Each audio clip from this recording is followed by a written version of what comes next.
Popcorn Club numéro 41. Aujourd'hui, on vous parle de Spider-Man.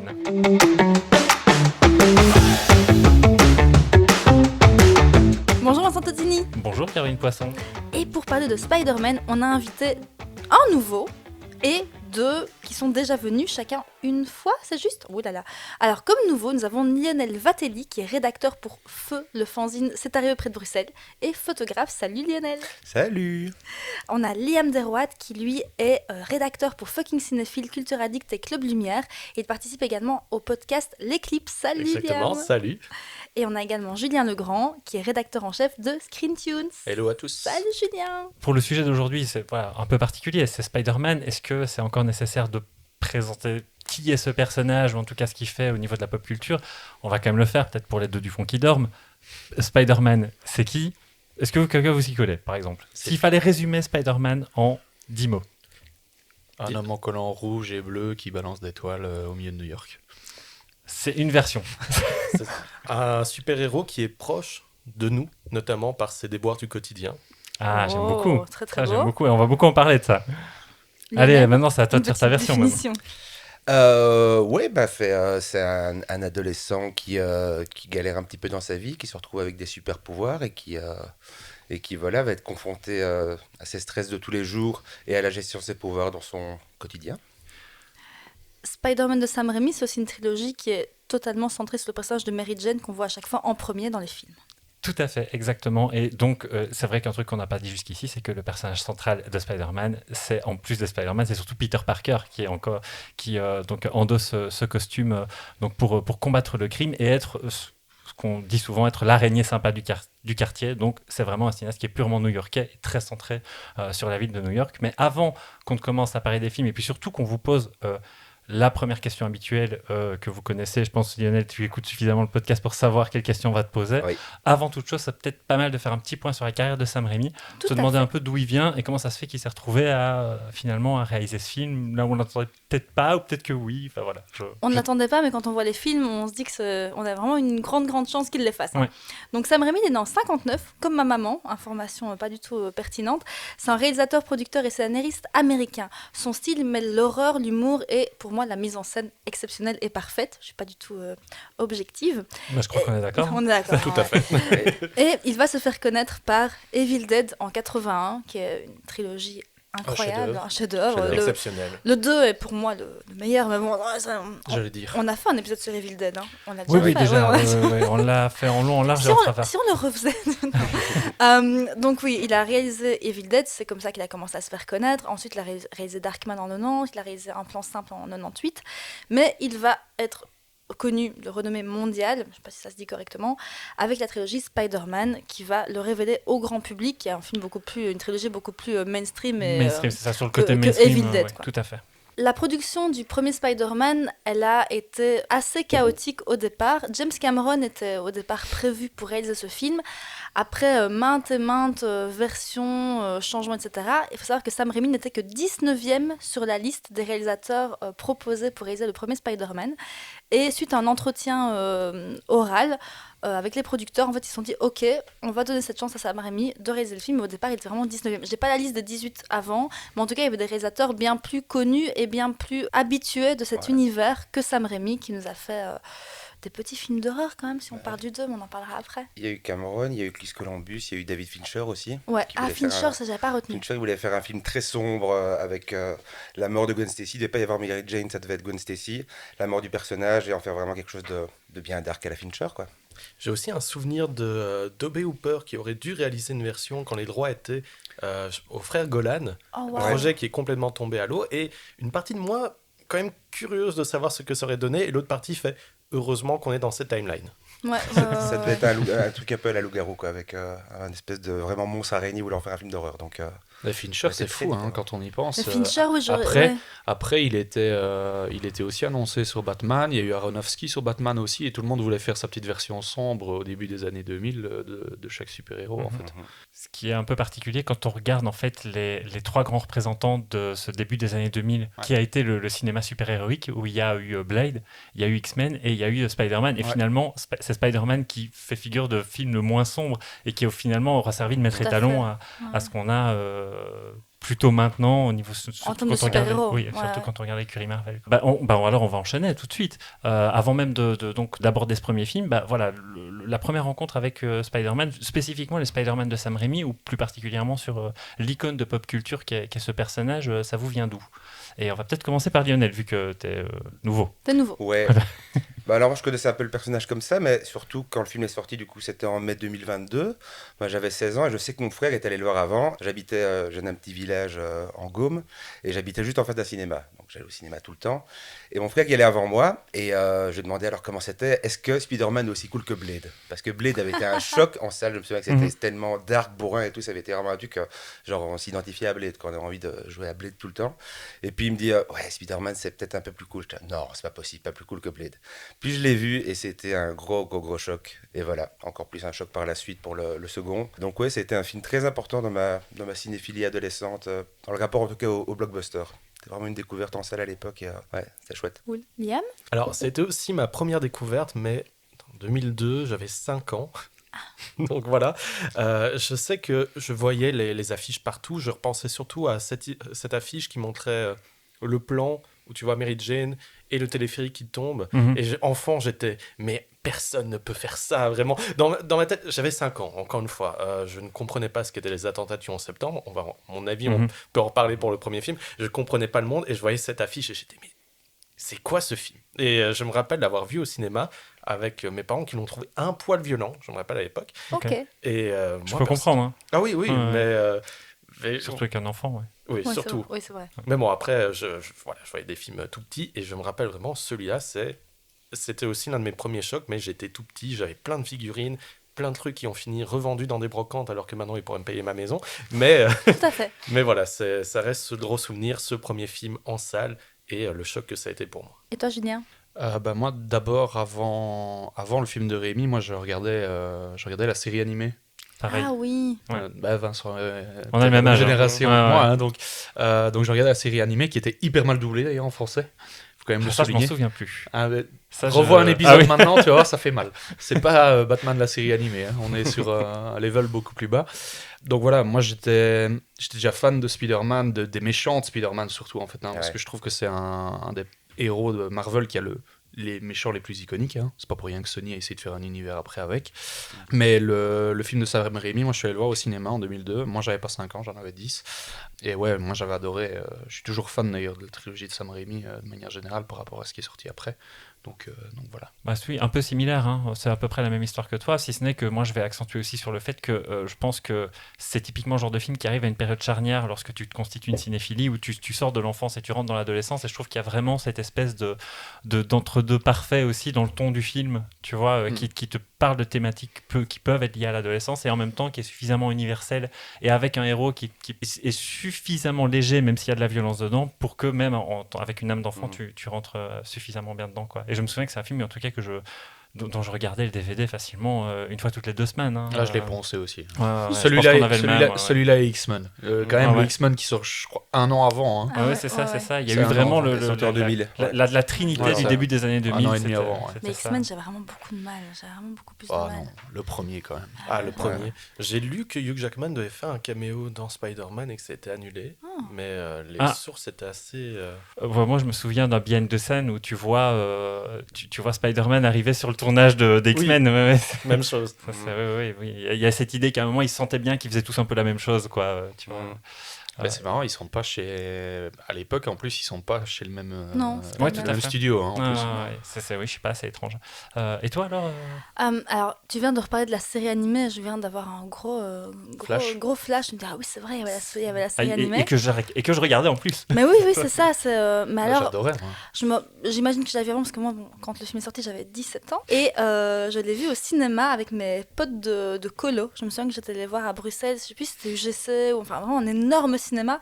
Et moi qui viens de Liège, qui connaissais plus petit cinéma. J'étais hyper impressionnée d'aller voir ce film exceptionnel sur un immense écran. J'avais trop adoré cette séance.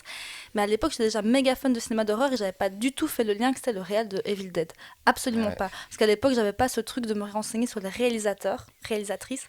Et donc, j'avais pas du tout capté qui avait fait le film. Et quand j'ai compris après, mon cerveau a explosé. Par rapport à la série animée, je me souviens que ça m'a fait écho aussi parce que j'avais plein de figurines de jouets de la série animée, moi aussi. j'avais blindé. Et en fait, je galérais pour la garder parce que dans mes souvenirs, elle passait le mercredi matin sur TF1, sauf qu'il y avait école. Ah Et chaque fois, je voulais pas aller à l'école parce que je voulais garder la série animée. Mais tu parles des figurines, je me souviens que quand j'étais jeune ado, il y avait, je sais pas si vous vous rappelez de ce truc où on pouvait chaque semaine acheter un magazine avec une figurine et plus les semaines passaient, plus c'était cher. Ouais. Et j'avais la figurine de Spider-Man et surtout la figurine de Dr. Octopus. Et j'avais cassé une des tentacules et je râlais trop, quoi. Vraiment, c'était un peu mes petites figurines. Mais ils sont terribles, hein, les méchants dans la Ils série. sont géniaux. C'est Dr. Septapus. Ouais. Effectivement, je me souviens que il y a ce côté iconique dans les méchants. Hein. Ça, c'est un truc. Ouais, clairement. Hein. Pour moi, c'est les meilleurs méchants, c'est chez Spider-Man. Hein. En tout cas, du côté Marvel, parce que de l'autre côté, il y a Batman, quoi. Mais non, chez Marvel, je pense que c'est les méchants les plus iconiques sont chez Spider-Man. Hein. Ouais. C'est sûr. On en parlera au moment du 2, mais je sais que moi, justement, le Dr. Octopus, c'est un méchant qui me parlait pas à la base, et la manière dont il était fait dans le 2, je trouve ça grandiose. Incroyable. Mais alors à la base, il m'intéressait pas ce personnage-là par rapport à mais pareil, moi j'ai 2-3 trucs, on en reparlera. Mais question, donc, juste avant d'aborder le premier film, est-ce que tous les quatre, parce que moi pas, est-ce que vous lisiez les comics Spider-Man enfant? Je les ai, j'en ai quelques-uns, mais moi j'étais plus Daredevil Ok. chez Marvel. C'est intéressant sinon, à savoir. Ouais, sinon, moi je suis surtout Team DC avec Batman, mais. Ok. Même chose pour Daredevil. D'ailleurs, j'adorais aussi le film Daredevil enfant, mais bon, disons qu'il y en a un des deux que je revois avec plus de plaisir. Moi je regarde la actuellement. série, toujours. Ouais. Effectivement, la série. La est série, super. ça, j'ai rien à dire dessus. Et c'est vrai qu'en fait, ça m'a donné envie de lire les comics. Ok. Et d'ailleurs, j'en parlais en off, mais j'ai rencontré Brian Michael Bendis qui a scénarisé notamment les Ultimate Spider-Man il y a 2 ans. Et justement, voilà, je sais que j'ai été pris par les Ultimate Spider-Man avant de découvrir d'autres aventures. Donc vraiment, ça a été de fil en aiguille comme ça. Moi, j'en avais quelques-uns, mais un peu des épisodes isolés comme ça. Et c'était ceux de l'époque, justement, qui étaient plus ou moins de l'époque de la sortie du film, avec les dessins de Todd McFarlane. Ouais. Et qui sont du coup des Spider-Man beaucoup plus vénères, plus agressifs, avec le trait de McFarlane qui est comme Spawn, quoi, très dark. Et c'est intéressant du coup de voir que Sam Raimi a pris le pli complètement opposé, d'aller vers quelque chose de très joyeux, un peu comme le James Gunn, comme le Superman de James Gunn maintenant, plutôt que d'aller vers quelque chose de dark comme les des X-Men, quoi. Donc il a pris le contre-pied total et c'est ça qui a marché, je pense. Ouais, moi je crois que c'était un peu en décalage par rapport à ce qui sortait à l'époque, parce que je me souviens que j'avais effectivement des comics de Spider-Man que je lisais en boucle quand j'étais petit, mais c'était des vieux Strange que mon papa avait. Ok. Ouais, donc en fait, il y avait plein de récits différents. Hein. Donc j'avais pas mal d'Iron Man, j'avais Iron Fist aussi, beaucoup là-dedans, et plein d'arcs de Spider-Man, mais où vraiment tu sentais le côté sérialesque semaine par semaine avec le méchant de la semaine et des choses comme ça. Quoi, ils étaient super colorés, ceux-là, non? Ouais, c'est ça. Ouais, et d'ailleurs, c'était la version où tu voyais que Spider-Man avait les petites ailettes sous les bras. Vous vous souvenez, ça c'était un design de Spider-Man, soi-disant pour planer, mais je crois qu'on n'a jamais vu Spider-Man planer. Enfin, j'en sais rien en fait. Là, pour le coup, je suis pas du tout spécialiste. Il y a peut-être une version où il vole un peu, j'en sais rien. Mais ouais, en tout cas, ça, je me souviens qu'il y avait ce truc-là. Et justement, tant qu'on en est à aborder ça, sur le côté univers étendu, moi, il y a quelque chose qui a beaucoup ancré aussi l'attachement que j'ai au personnage. C'est le jeu Spider-Man 2, donc tiré du film, sur PlayStation 2, qui était vraiment. Je pense que le premier était un peu bof, parce que j'ai eu les deux, mais quand tu arrives au Spider-Man 2, c'est d'un coup, tu as affaire à un super jeu d'action, et je pense que c'est vraiment à partir de celui-là que... le nouveau est terrible. Hein. Ouais, le premier, en tout cas, des en fait, j'ai vraiment l'impression qu'à chaque fois qu'un Spider-Man sort, t'as le terrain de jeu pour faire un jeu pareil, moi, hyper fun, forcément. C'est le nouveau Spider-Man en jeu sur PS4, moi je l'ai poncé. J'ai trouvé que c'était exceptionnel. Ouais, c'est vraiment des chouettes jeux, les sensations y sont, et en tout cas, dès Spider-Man 2, c'était comme ça, donc j'ai vraiment passé beaucoup de temps dessus. Voilà. Et qu'est-ce que ça raconte le Donc, qu'est-ce qui se passe dans le premier Vincent Spider-Man ? En fait, qu'est-ce qui se passe dans le premier Spider-Man ? Tu as bien fait de le mentionner tout à l'heure, mais en fait, un élément central, je peux pas dire un personnage, c'est aussi un personnage central, mais c'est presque un élément narratif central du film, c'est le personnage de Mary Jane. Parce que le point de vue n'est pas forcément beaucoup centré sur elle, mais en tout cas, elle est importante, et surtout de la fascination qu'a Peter Parker pour elle, et du fait qu'il est amoureux d'elle, et aussi comme d'habitude, hein, en fait, quand on parle de Peter Parker Spider-Man, on te le définit comme un geek, comme quelqu'un qui... c'est peut-être pas le cas dans toutes les versions, et là, peut-être que vous avez plus de connaissances que moi sur le sujet, mais en tout cas, comme quelqu'un qui est tellement... C'est un nerd, quoi, donc il ressemble vraiment, en fait, tel qu'on se représente un lecteur de comics, justement, de Spider-Man, avec ce côté un peu de mise en abîme, et qui, au détour d'une excursion scolaire, donc se fait mordre par une araignée, chope des pouvoirs surhumains qui vont lui permettre, in fine, de combattre le crime, d'autant plus que la première fois qu'il se rend compte qu'il a ces pouvoirs, il cherche à les utiliser dans des buts lucratifs, et il est immédiatement puni par ça, puisque à cause d'éléments narratifs qui fait qu'il n'arrête pas un voleur parce que par mesquinerie, son oncle Ben meurt, ce qui termine de forger sa vision du monde, et en tout cas c'était cette espèce d'énorme leitmotiv qui maintenant est indissociable du personnage de Spider-Man, qui est de grands pouvoirs, implique de grandes responsabilités, et à partir de là va chercher à devenir le héros dont New York a besoin. Parallèlement à ça, il va trouver aussi sa première grande némésis, qui va être le personnage du Bouffon Vert, qui est en réalité l'identité secrète du père de son meilleur ami, à savoir Norman Osborn, père de Harry Osborn. Très très bien, Ouais. très bon Très bien. résumé. On n'aime pas faire des résumés avec Vincent. Ouais, j'essaye de m'améliorer d'épisode en j'essaye épisode. aussi. Ça s'entend, je trouve. T'as pris du galon, c'est très très bien. Et donc ce premier film, qui veut lancer? Honneur au nouveau, non? Ok. Non, mais ce qui est intéressant, c'est que, du coup, Tobey Maguire à l'époque était pas. J'ai l'impression que les studios étaient pas chauds de l'avoir, parce qu'en fait, je crois il aurait fait un super Peter Parker, mais en fait, en Spider-Man, il a pas la carrure, il a ce truc un peu goofy dans tous les films, il a cette espèce de tête, il a un petit charme comme ça, en même temps, il est un peu. Ouais. C'est pas quelqu'un de très beau, par rapport au canon hollywoodien, Tobey Maguire, en fait, il est un peu à côté. Et je trouve que c'est ça qui marche bien, côté Peter geek. Parker. Un côté geek. Oui, complètement, c'est vraiment ça, ouais. Donc pour ça, il est super bien casté. Et du coup, ils ont fait des bouts d'essai avec Sam Raimi, parce que lui voulait convaincre les studios que c'était lui qu'il fallait engager, ou le mec s'était musclé à mort. En fait, il a vraiment fait des scènes de combat pour montrer, non, il sait faire Spider-Man. Et en plus, il y a quand même une grande partie du film où Spider-Man sera en CGI, et donc c'est pas tellement un problème vu qu'il est masqué. Donc c'est pas un problème dans le fond. Mais moi, j'adore ce film, je trouve vraiment, de le revoir encore maintenant, je trouve que ça vieillit super bien. Visuellement, c'est dingue. Ça avait été déjà un gros stress au moment de la sortie, parce qu'il y avait... en fait, il est sorti juste après le 11 septembre. Et toute la promo à la base était axée avec des premières bandes annonces où il y avait Spider-Man qui coinçait un hélicoptère pour choper des méchants qui s'échappaient entre les deux tours dans une grosse toile d'araignée. Et du coup, C'était un hélicoptère dans une toile d'araignée. Hein, c'est ça. Ouais. Ils ont dû virer ça complètement parce qu'on ne pouvait plus montrer les tours jumelles à ce moment-là. Ce que vous entendez, c'est Vincent qui ouvre une bière, qui essaie d'être discret. Non, mais non, parce que maintenant forcément... alors que j'allais le virer au montage. Non. Mais il n'est pas tout seul, ça va. Il est Non, pas tout seul. Pardon Lionel, continue. Pas de souci. Et du coup, je me suis perdu. Juste pour rester sur le tour jumelle, comme tu le disais, ils ont dû les retirer de l'affiche aussi, puisqu'en fait, on les voit dans l'œil de Spider-Man, et ils les ont retirés. Hein, franchement, moi, j'ai retrouvé 2-3 affiches où on les voit, et on les voit bien, en fait. Donc, Et si je peux rebondir sur un point en espérant que je ne te spoile pas. On spoil ici, hein. Non, mais, on spoil. oui, non, mais que je spoil ses notes, parce qu'on est quand même quelqu'un qui il est arrivé en camion avec 3 kilos de notes. Et c'est vrai que ça a amené aussi à retourner quelques scènes et à ajouter quelques inserts de drapeaux et remettre un peu plus d'importance aux personnages des New-Yorkais, justement pour toucher cette corde patriotique. Et en même temps... Et du côté américain de Spider-Man, tu fais bien de le mentionner, parce que la présence des drapeaux, elle va être inhérente aux 3 films, et surtout dans le 3e. Surtout dans le 3e. Mais il y a le dernier plan dans le premier hein, aussi. C'est ça.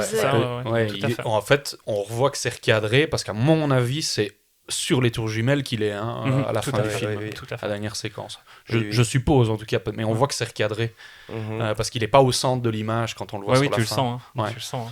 Spider-Man est quand même déjà bleu, rouge et blanc, donc c'est un peu voilà. Je trouve que c'est un très bon choix en fait de prendre, du coup, d'avoir pris le personnage du Bouffon Vert comme ennemi, parce qu'en fait c'est un peu l'anti-Spider-Man en fait. C'est sur la même nuit que les deux personnages ont leur pouvoir, ils se réveillent au sol de la même manière, et en fait il y en a un en fait, ils commencent tous les deux un peu avec une mauvaise action. Et il y a ce point de bascule en fait, Spider-Man se responsabilise par rapport à ses pouvoirs, alors que Norman Osborn lui devient fou, et il y a ce parallèle avec les miroirs pour les deux personnages aussi en fait. Ils sont constamment face à des miroirs, et pas constamment en tout cas au début. Ils découvrent leur nouvelle personnalité dans un miroir de la même façon. À fond. Et tous les deux, la première personne qu'ils projettent avec leur pouvoir, ils projettent tous les deux une personne vers le mur. C'est la même façon de projeter quelqu'un. Ouais. Ouais. Mais d'ailleurs, si je peux me permettre de rebondir aussi par rapport à ça, toutes les fois où Spider-Man va peut-être faire de plus mauvaises actions, comme par exemple laisser passer le truand ou des choses comme ça, la lumière est plus verte que dans le reste des scènes. Référence au bouffon vert. Ouais. Et c'est pour ça qu'il y a cette scène sur le toit qui amène un peu un équilibre entre les deux et qui pourrait presque paraître théâtrale. Je sais que certaines personnes ne sont pas fans de cette scène parce qu'elles trouvent qu'elle fait un peu factice. Et moi, justement, je trouve que c'est cet aspect théâtralisé qui confronte vraiment les deux personnages à leur vision, surtout Spider-Man à ce qu'il pourrait être, qu'il y a ce côté accomplissement et ça se rapproche on parle de la scène quand il lui demande de le rejoindre. Exactement. On parle d'une scène donc, où le bouffon vert capture Spider-Man et cherche à lui faire comprendre que ça sert à rien. Il lui tape sur la tête, voilà, il y a un petit mouvement, et puis ça s'y a C'était pour que les gens... Oui, effectivement. Et qui se conclut même sur un plan du Daily Bugle qui montre encore une fois Spider-Man traité comme la menace de New York. Et en même temps, c'est intéressant parce qu'on a ce côté presque Hamlet, alors que c'est un film où c'est un personnage qui cherche un père et un autre qui cherche un autre fils parce que son fils ne lui convient pas. Et ce rapport à paternité, c'est quelque chose que j'ai pas spécialement vu la première fois à 5 ans et demi devant le film, pour être tout à fait honnête. Et en le revoyant, je trouve que ça rajoute justement une certaine densité émotionnelle, on va dire, pour un truc qui est quand même le blockbuster qui a tout fait péter au box-office. Je trouve que ça rajoute une petite corde. Voilà. Et même plus un lien de filiation, c'est plus une thématique de filiation que de... Et même en termes de... À la fin, quand Spider-Man tue le bouffon vert, même la déchirure, la cassure du masque du bouffon vert, la déchirure du masque de Spider-Man sont au même endroit, tout en miroir perpétuellement. Est-ce que Spider-Man tue le bouffon vert ? Pas vraiment. Il le tue pas vraiment.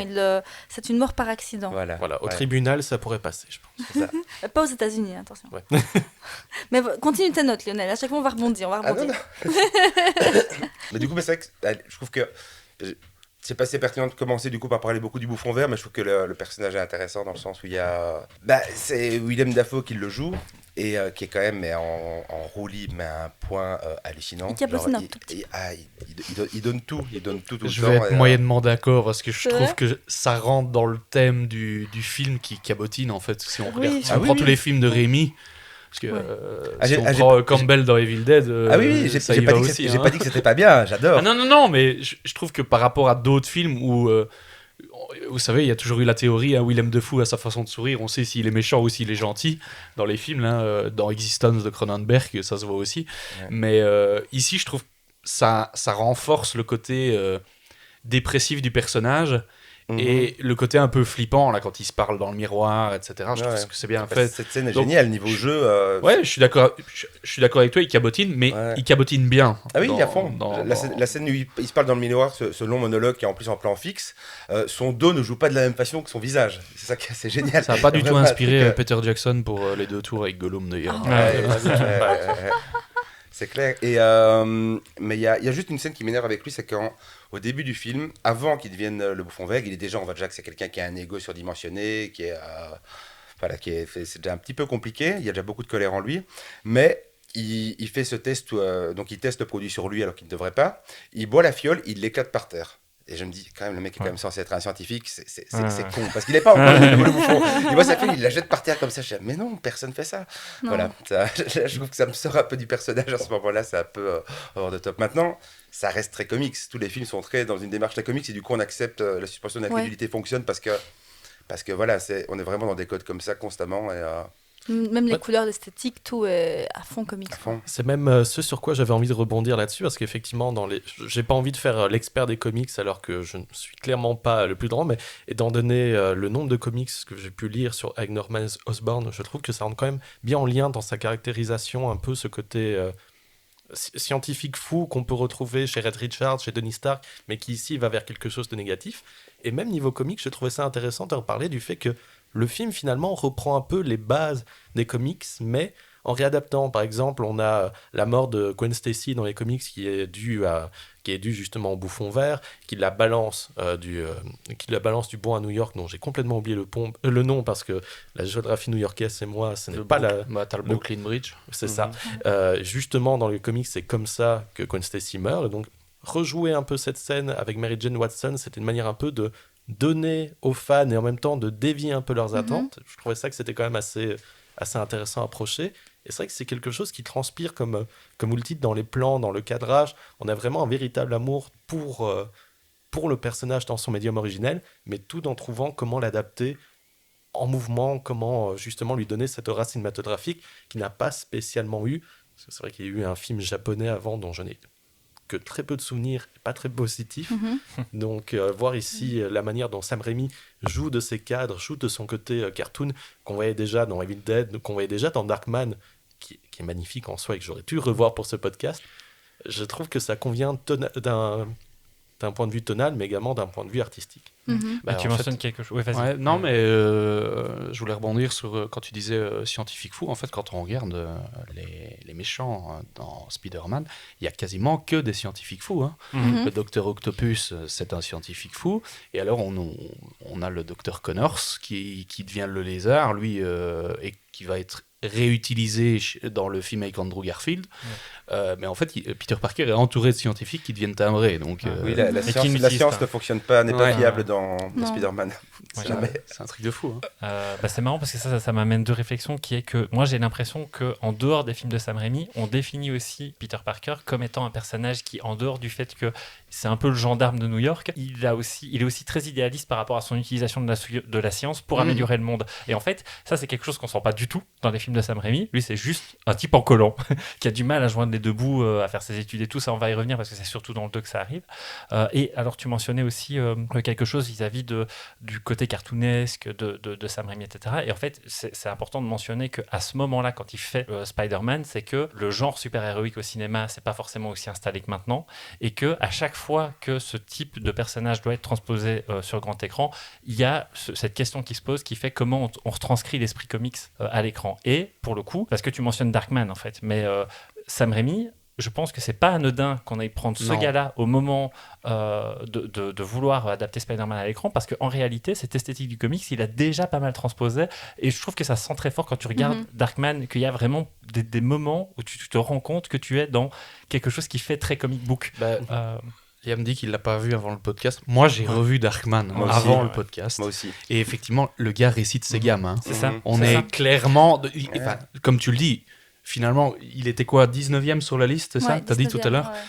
Mais en fait, quand tu regardes Darkman et puis qu'on regarde Spider-Man, c'est une évidence que ce soit Sam Raimi qui le fasse, en fait. C'est ça. C'est un truc de fou. Et je parle pas seulement forcément de fresques ou de composition de plans, mais également de montage et de découpage. C'est-à-dire que quand tu regardes... Moi, je trouve, par exemple, ça, c'est une hot tech, tout le monde sera peut-être pas d'accord, mais je trouve que le 1 est infiniment plus dynamique que le 2 dans ses changements de plan et l'agencement des séquences, surtout quand tu passes d'une histoire à l'autre. C'est-à-dire que moi, j'ai des souvenirs de transition, comme par exemple l'explosion du concurrent de Norman Osborn qui se transforme en les chapeaux qui se lancent. Ça, c'est génial. Tu vois, c'est génial. On est d'accord. Ça, c'est vraiment un point qui marque. Ouais, et ça, je pouvais pas ne pas en parler, parce que j'ai vraiment l'impression que là, il y a quelque chose qui se joue dans cette jonction de plans avec l'idée de faire un comic book movie. Je sais pas ce que vous en pensez. Par contre, il y a un plan aussi qui a été repris, je sais pas si tu as remarqué en le voyant, qu'il y a un plan qui a été repris 2 fois.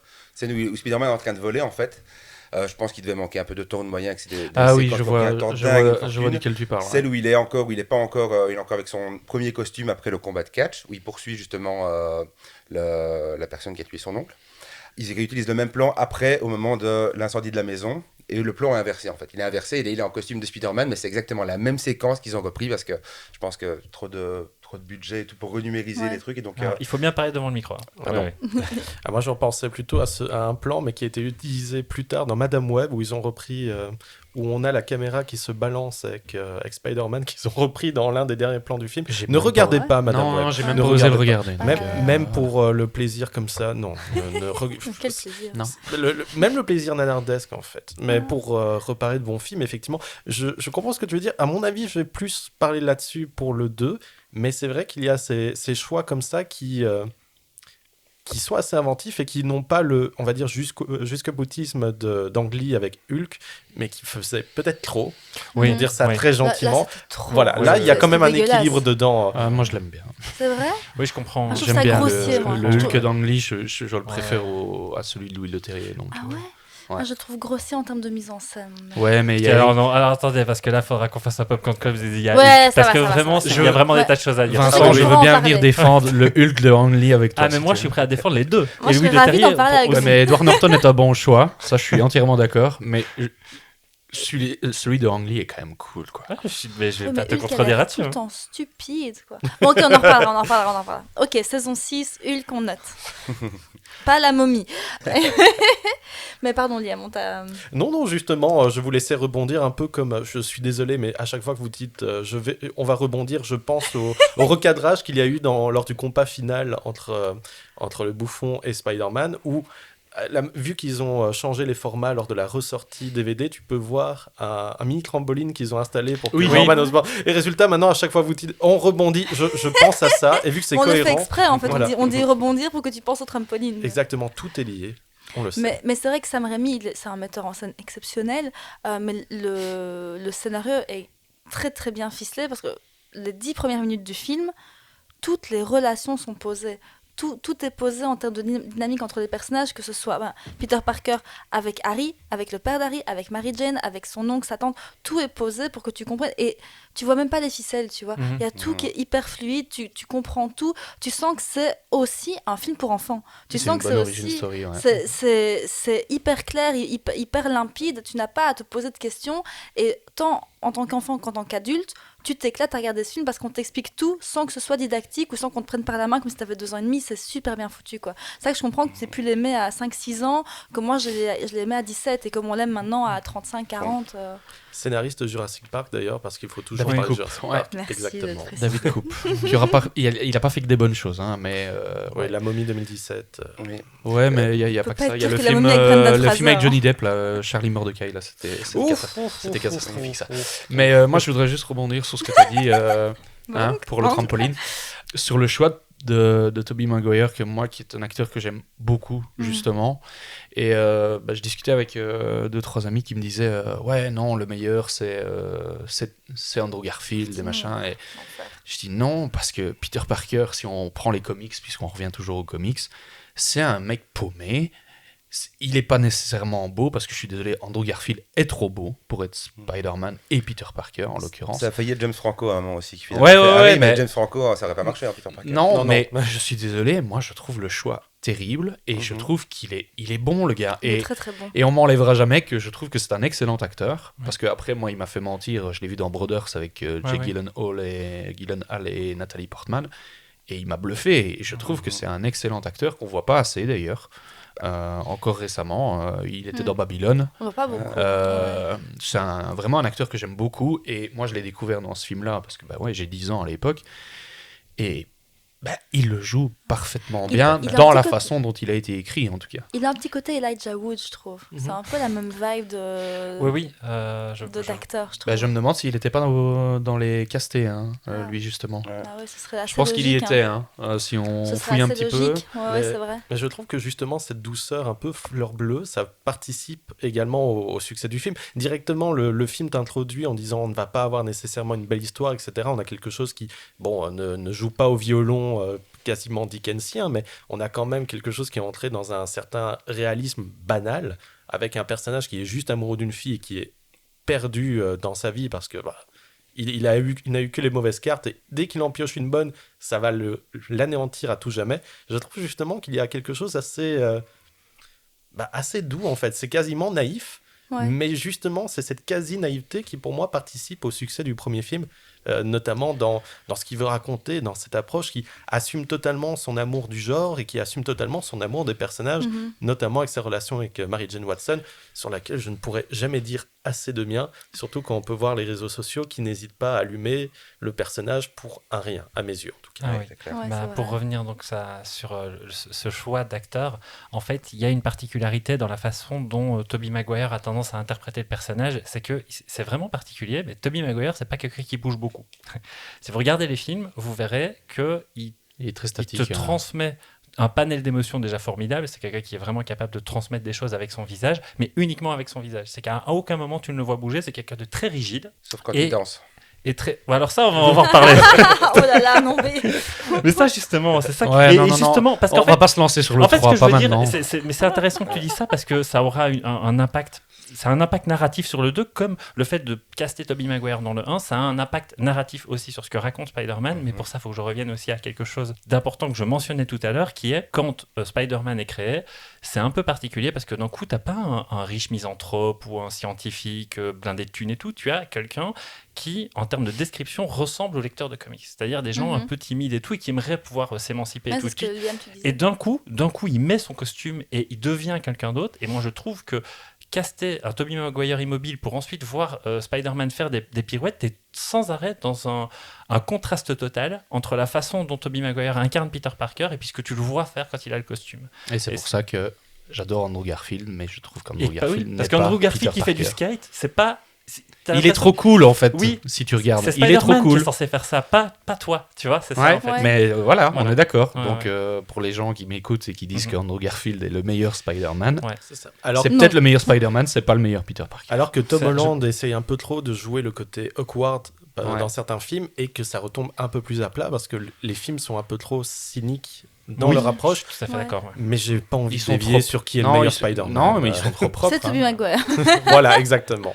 Bah, au-delà de même de dire qu'on le considère comme le meilleur ou le moins bon, c'est surtout que s'il y a vraiment cette particularité liée à la gestuelle, quoi, pour moi, qui est vraiment frappant, surtout quand tu regardes le premier film comme ça, parce que dans le 2, c'est vrai qu'il y a des scènes Mais plus ouais, mais particulières. non comme Dans tu le dis en 3. fait, Dans le comme trois. tu dis Dans en le fait, 3. quand tu le regardes avant qu'il ait ses pouvoirs, quand il est au lycée, etc., il est paumé et il le Ouais. joue super bien. Ouais. Moi, je me rappelle, c'est la première scène qui frappe un petit peu sur le personnage, c'est la scène du bus où le bus Ouais. ne l'attend pas et enfin tout le monde. Et il est Scène qui présenté- commence par Mary Jane.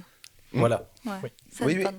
Mais justement, il est présenté la première fois qu'on le voit dans un reflet, dans le rétroviseur. Donc il n'a même pas montré plein cadre, il Non. est montré que dans un reflet déjà. Et Mhm. c'est Mary Jane qu'on voit en premier aussi, du Mhm. coup, Ouais. directement après. Donc, La scène que je préfère, je pense que c'est la préférée de beaucoup de gens, c'est quand il découvre, quand il essaye de faire éjaculer. Filament.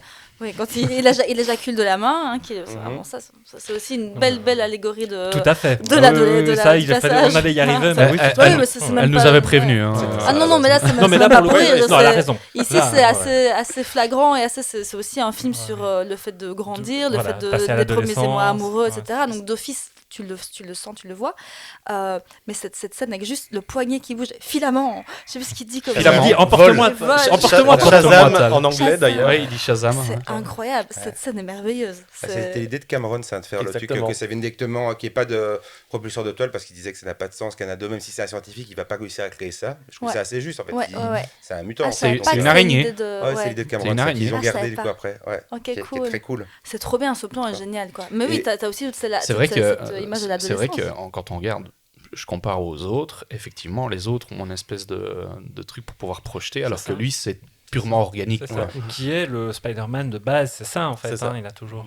Et il y a un moment en fait au début du film que moi j'avais pas capté, c'est en le regardant avec mon amoureuse l'autre jour qui franchement ça l'intéresse pas tellement comme film, mais je le regarde avec elle en prenant mes notes et quand il rentre chez lui après avoir été piqué, c'est donc tante May et oncle Ben lui demandent s'il veut manger et il dit I had a bite. Voilà, et dans le genre van de merde, je l'avais même pas repéré, mais voilà. regarde en juste après français. avoir été piqué. Moi, Mais oui. autre point que j'avais envie de souligner, parce que j'ai aussi redécouvert avec mon amoureuse, parce que c'était l'occasion pour nous de se faire une toile. Oh Ah, donc on est parti là-dessus. Ok, ça va. Et encore, j'ai pas dit que j'avais besoin d'une pause pour aller tisser un coup. On a deux bouffons verts. Voilà. C'est quand même le rapport au costume. Je trouve que dans une période où maintenant tous les costumes sont numériques ou retouchés numériquement, ici, il y a une fragilité qui est omniprésente et qui renforce la brutalité des affrontements. Juste l'affrontement final, Oui. les coups qui sont Ouais. portés, la manière dont le costume est déchiré, ça renforce justement la fébrilité du personnage, ça renforce l'impact de la menace. Et en tant que spectateur, que ce soit mon moi de 5 ans ou mon moi de bientôt 30 ans, c'est mon Dieu, comment il va s'en sortir. Alors même que je connais les films par cœur, hein, je sais bien, Oui, mais oui, Ça c'est vrai. amène un sens du drame que tu as plus de mal à retrouver aujourd'hui, je pense. Ouais. c'est ça, avec actuellement des costumes qui justement évacuent un peu l'identité des personnages, évacuent la fébrilité physique, comme justement c'était l'éjaculation de la main. Je trouve justement qu'ici on est vers quelque chose qui est dans une pureté assumée, qui fait, on est face à un personnage qui a conçu son propre costume, Mhm. mais il se déchire au moindre impact. On est face à quelqu'un qui a son pouvoir qui qui serait ridicule dans n'importe quelle situation et qui, évidemment, sert d'allégorie à la puberté, mais qui... voilà, ici, justement, tu dirais à quelqu'un, je tisse ça de ma main, je fais... Ok, sympa. Donc Mais voilà, oui, vas-y, continue. oh oui, non, mais voilà, mais donc justement, je trouve que c'est apporte important de quelque chose. souligner cette fragilité Ouais. et cette empathie qu'on peut avoir pour des personnages qui nous dépassent physiquement et qui en même temps, moralement, on a envie de s'y raccrocher. Tout à fait. Il est beaucoup Et- plus proche de nous grâce à cette fragilité. Voilà. Et en fait, aussi sur le côté organique de Spider-Man, qui est en fait effectivement assez surprenant quand tu regardes ça comme ça. Déjà, si tu connais bien le personnage, le fait que ça sorte directement de son corps, il y a une particularité. Et puis surtout, moi, il y avait un plan qui m'avait beaucoup marqué et qui me marque d'ailleurs toujours quand je regarde, c'est quand il y a un gros plan sur sa main et que là, d'un coup, il y a quelque chose qui est pas assez lisse. En fait, si tu es habitué au film Marvel que tu peux voir maintenant, tu te dis à Spider-Man, tu le caractériserais pas comme ça dans la veine de film actuelle, à montrer des espèces de crochets dégueulasses que tu vois près de ses doigts, quoi. Ah, Tu ce vois? plan est génial. Ah oui, qui Ouais, sort alors que- qui sort de ses pores. Ouais. Ouais. C'est C'est ce ça, plan-là. tu ouais. vois. Et là, en plus, ça explique super bien pourquoi il a à partir de là ce pouvoir de pouvoir s'accrocher au mur. Donc, ça permet aussi de mieux appréhender ses pouvoirs. Aussi mais- avec une belle mise en scène avec le mur qui Ah oui. qui Oui, c'est ça, s'inverse. ouais. Et ça, c'est génial. Mais effectivement, ça fait partie des côtés un peu surprenants et justement qui amène un peu d'aspérité, je trouve, à un personnage qu'on pourrait juger lisse, surtout à l'aune des films actuels. Ouais, C'est et, ça. puis, et les costumes sont incroyables. Enfin, le costume, déjà, le fait que toutes les parties, toutes les lignes, en fait, sont en métal, sont en relief. Je trouve que symboliquement, Ouais. de passer d'un personnage à plat d'une BD à un film, du coup, en 3D, il y a déjà un truc symbolique là-dedans.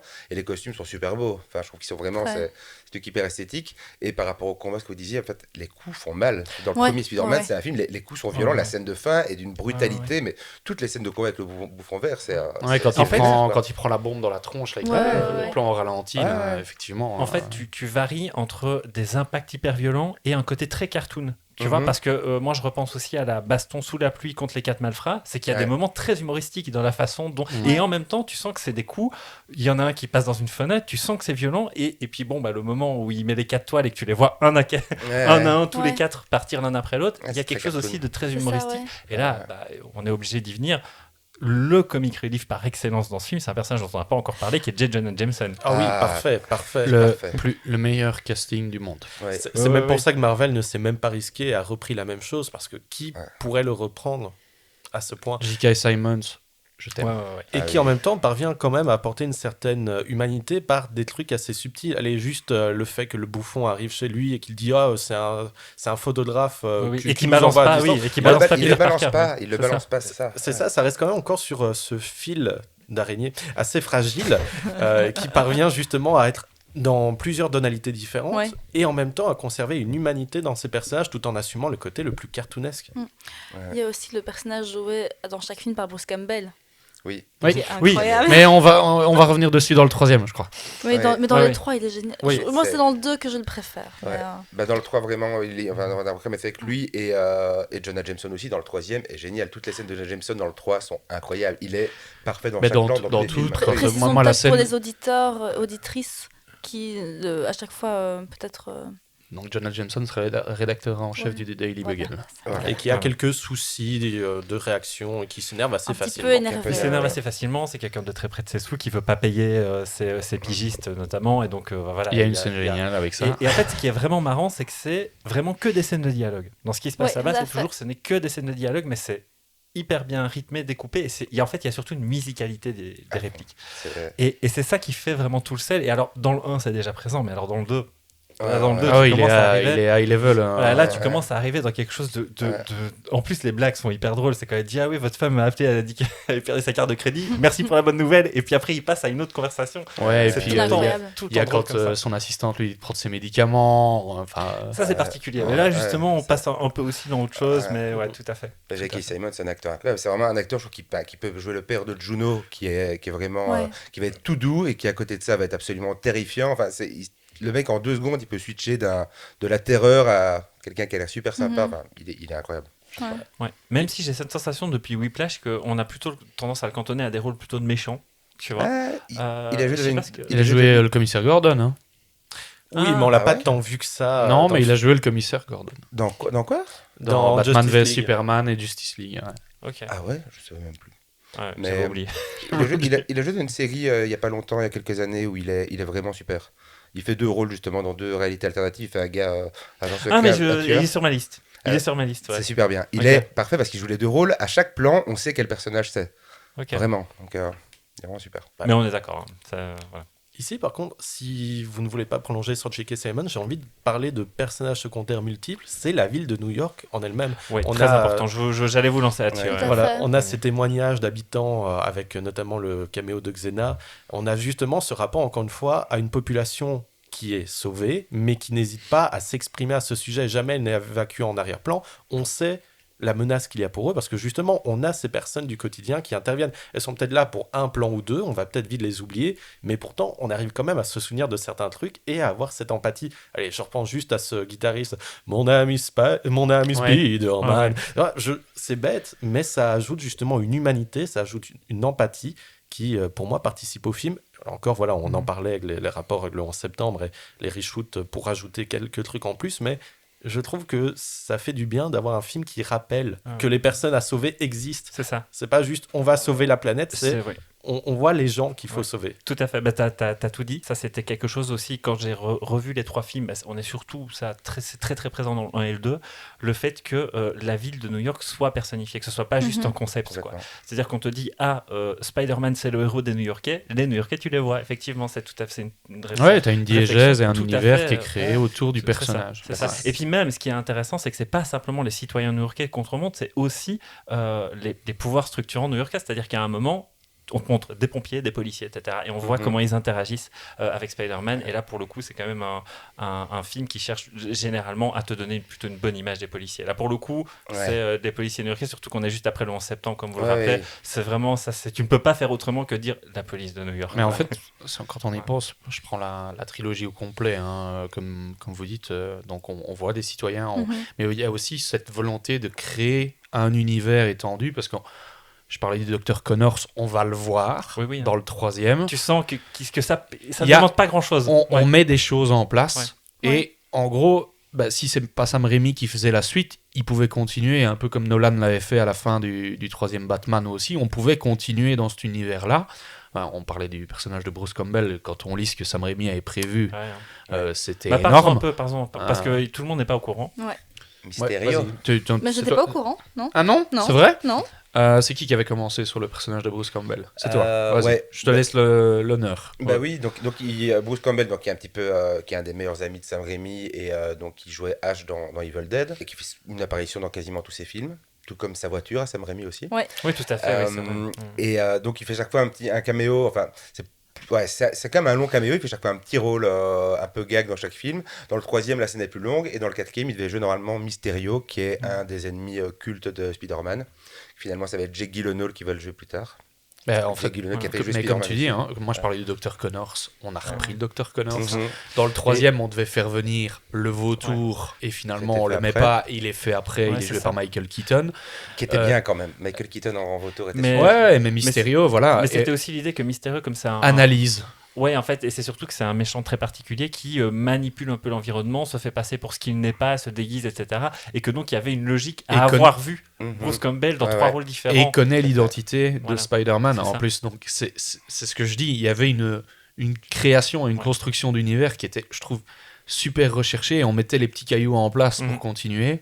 Et si on revient, on reviendra sur le 3e après, mais franchement, Il y a- moi je trouve qu'il y a une construction qui est géniale, quoi. Je suis tout à fait d'accord. Et il y a un autre élément aussi, parce que c'est vrai que là, en fait, on est en train de. Bon, Dévier. ça va. On va passer au 2, on va passer ça au peut 2 dans tout- doucement. tout doucement. Mais avant toute chose, il y a aussi moins.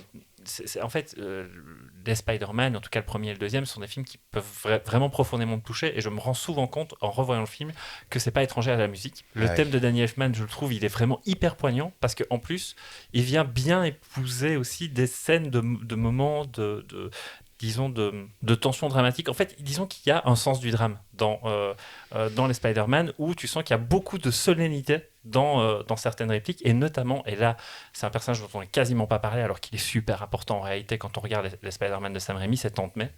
C'est que Ouais. Tante May, que ce soit dans le premier ou dans le deuxième, je trouve que ça disparaît un peu dans le troisième, mais on sent qu'elle a presque un contrôle, une acuité des choses que tu suspectes pas. Il faut vraiment regarder le film plusieurs fois pour te rendre compte, mais en fait, Tante May, elle est au courant de tout depuis le début. Et moi, à chaque fois que je revois les films, je me dis, mais dès le premier, je me dis, mais elle sait que c'est Spider-Man. Ouais. J'avais noté en revoyant le deuxième, mais elle sait ou pas? Elle sait, c'est ça. Vraiment ça. Et c'est vrai qu'elle est complètement presque oubliée dans le troisième. Ouais, mais elle fait des. On a des petits dialogues qui suggèrent que, effectivement, et que tant que tu es sur les personnages dont on n'a pas parlé, c'est vrai qu'on a cité James Franco, mais on parle pas absolument. Mais il est absolument tellement pas mauvais dans d'Harry. Il joue très mal. Non, je trouve pas. Non, Ah ouais non, je trouve qu'il est alors je suis d'accord, il convenait absolument pas pour jouer Peter Parker, ça je crois qu'on est tous d'accord, mais alors je serais plutôt d'accord avec toi dans le premier où tu sens bien qu'il se jauge, mais je trouve que dans le deuxième il est meilleur, dans le troisième... Le 3 c'est la cata, je trouve. Le 3 j'en parle pas, mais je trouve que dans le deuxième il est meilleur. De toute façon, James Franco c'est la cata. De toute façon il est boycotté. Voilà, disons que par diplomatie, dans le premier son côté Il très mérite pas lisse notre conservait... diplomatie. Effectivement, mais on va dire que son côté très lisse convient à l'approche du personnage d'Harry, qui est le fils de riche qui n'accomplit rien, qui veut faire plaisir à son papa. Par son père. Exactement. Ouais.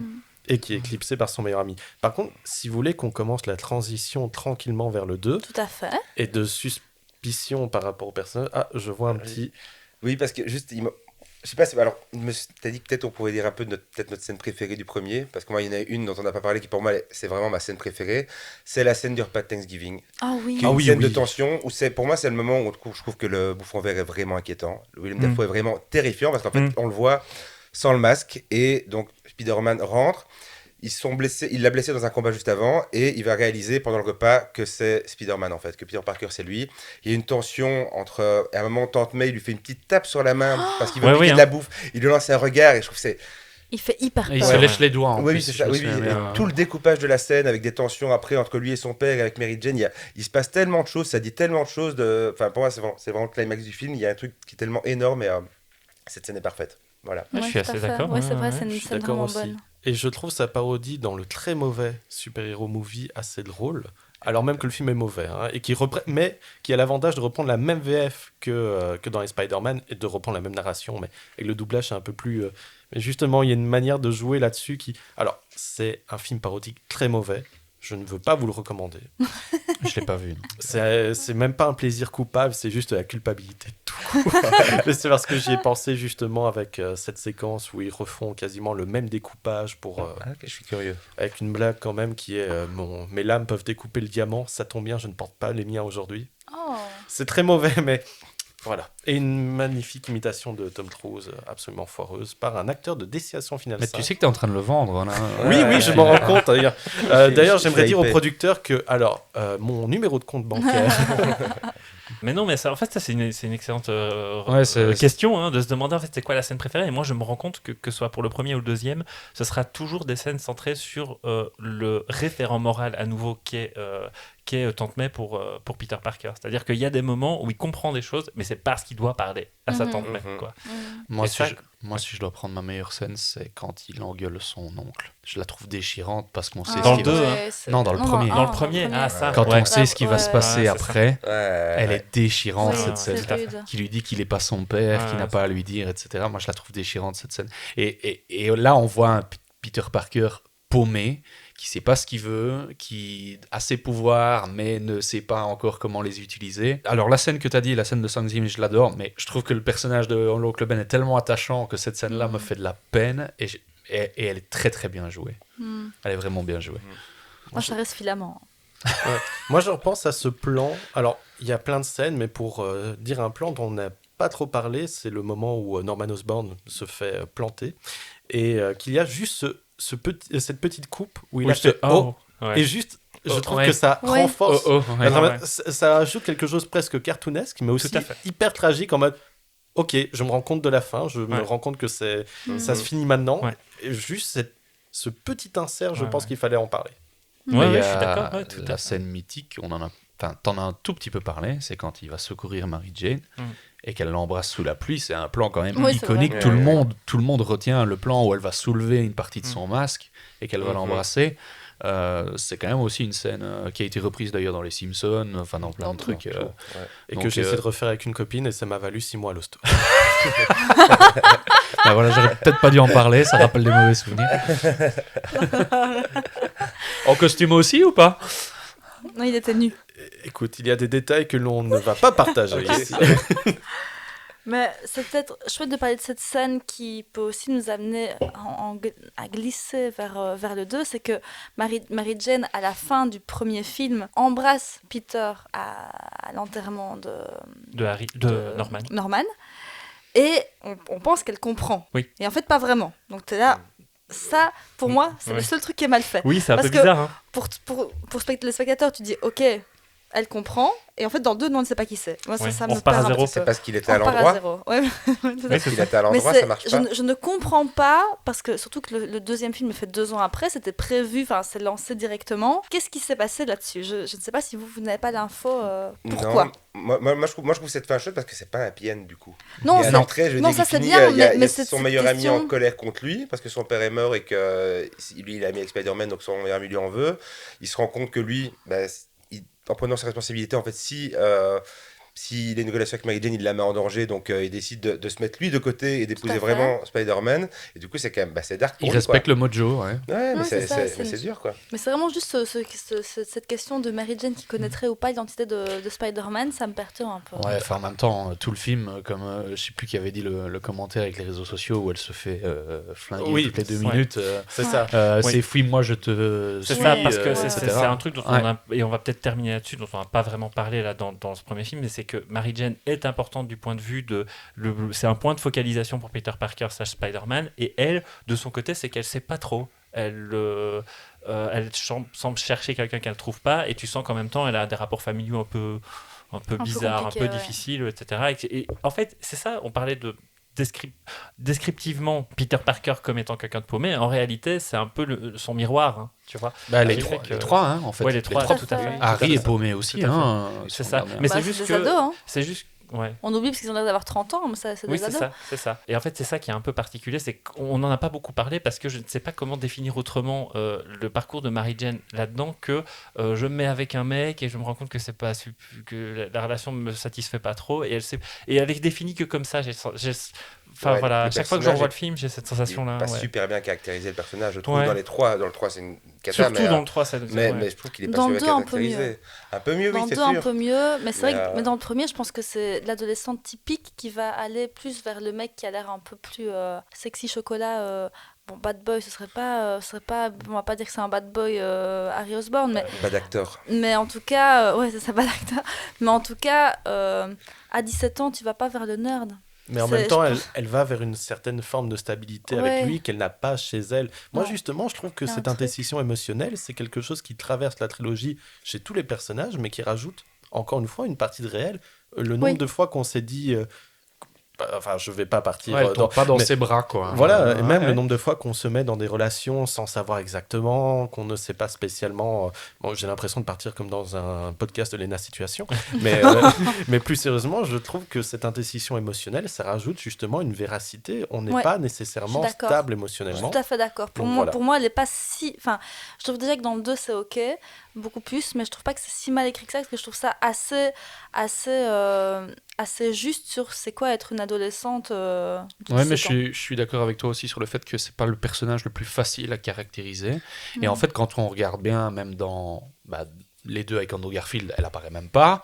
Et dans ceux avec Tom Holland, c'est pareil, elle a ce problème aussi où elle est pas hyper caractérisée. Et où finalement, le personnage où il est le mieux caractérisé, c'est dans le premier jeu Spider-Man sur PS4. Ouais. Ça reste un truc de caractérisation de personnage féminin. Je veux dire, il n'y a aucun des Spider-Man qui passe ce test de Bechdel, quoi. C'est quand même vraiment au niveau des... Voilà, c'est quand même les personnages féminins servent un peu de repère, de boussole morale ou d'enjeu pour les personnages masculins et leur questionnement à eux.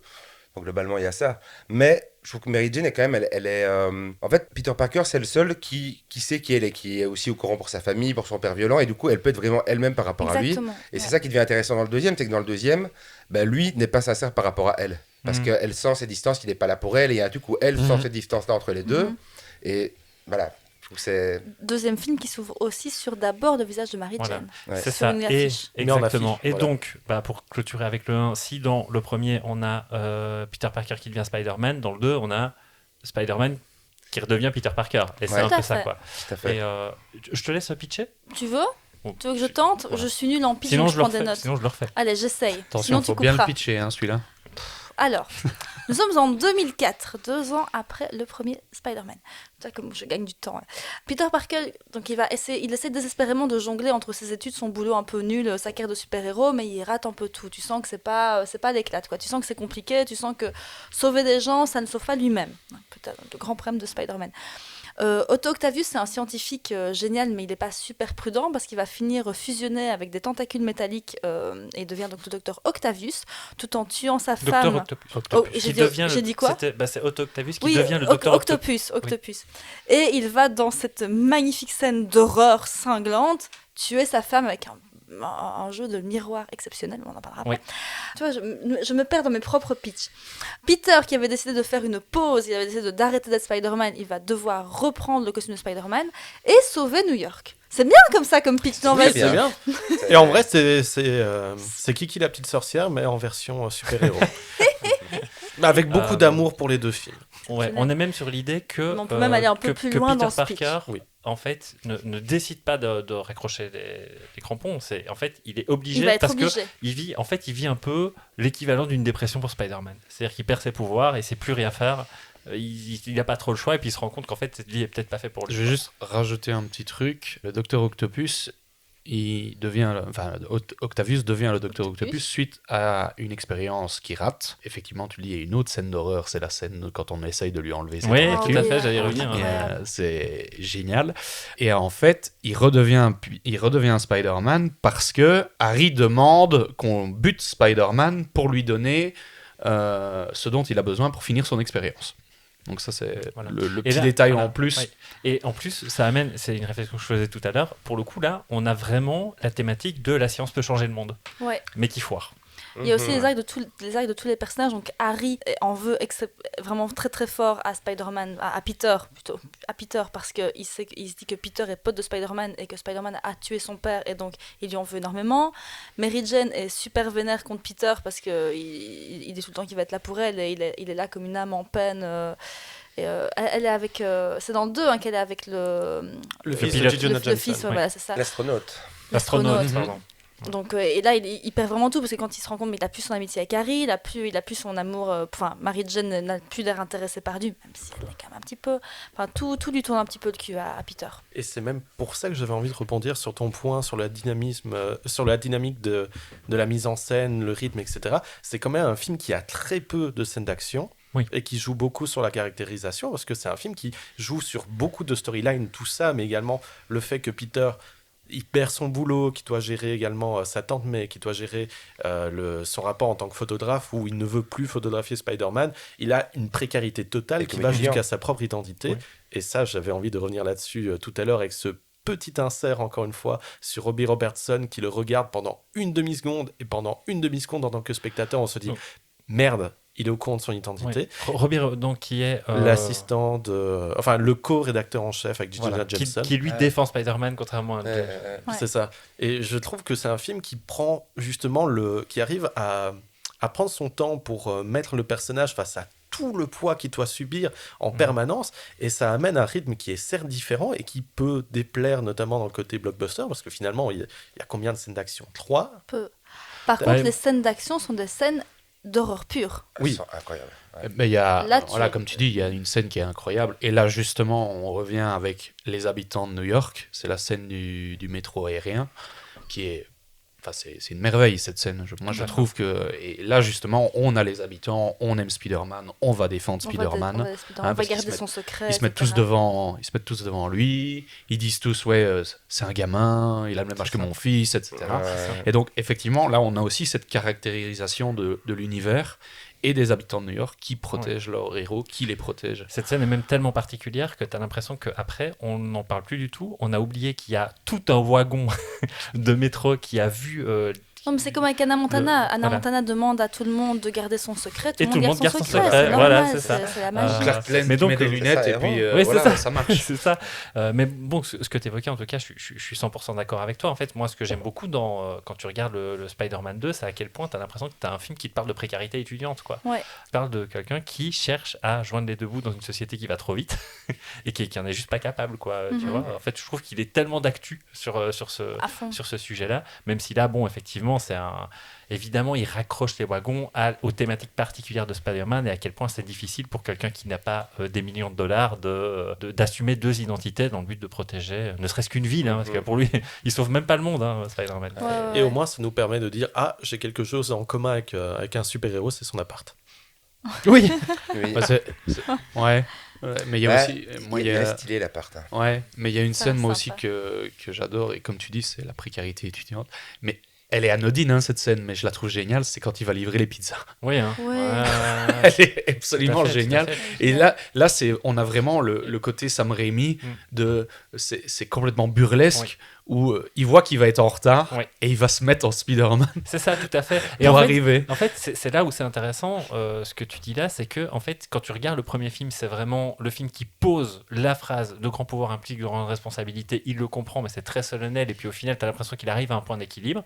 Et dans le 2, en fait, il te retourne complètement, il te montre le côté sombre de cette phrase, qui est « en grand pouvoir implique de grandes responsabilités ». Donc même si tu as risque de perdre ton boulot si tu livres pas ta pizza, il y a les flics qui poursuivent un suspect, tu dois te mettre en Spider-Man, t'as pas le choix, quoi. Ouais.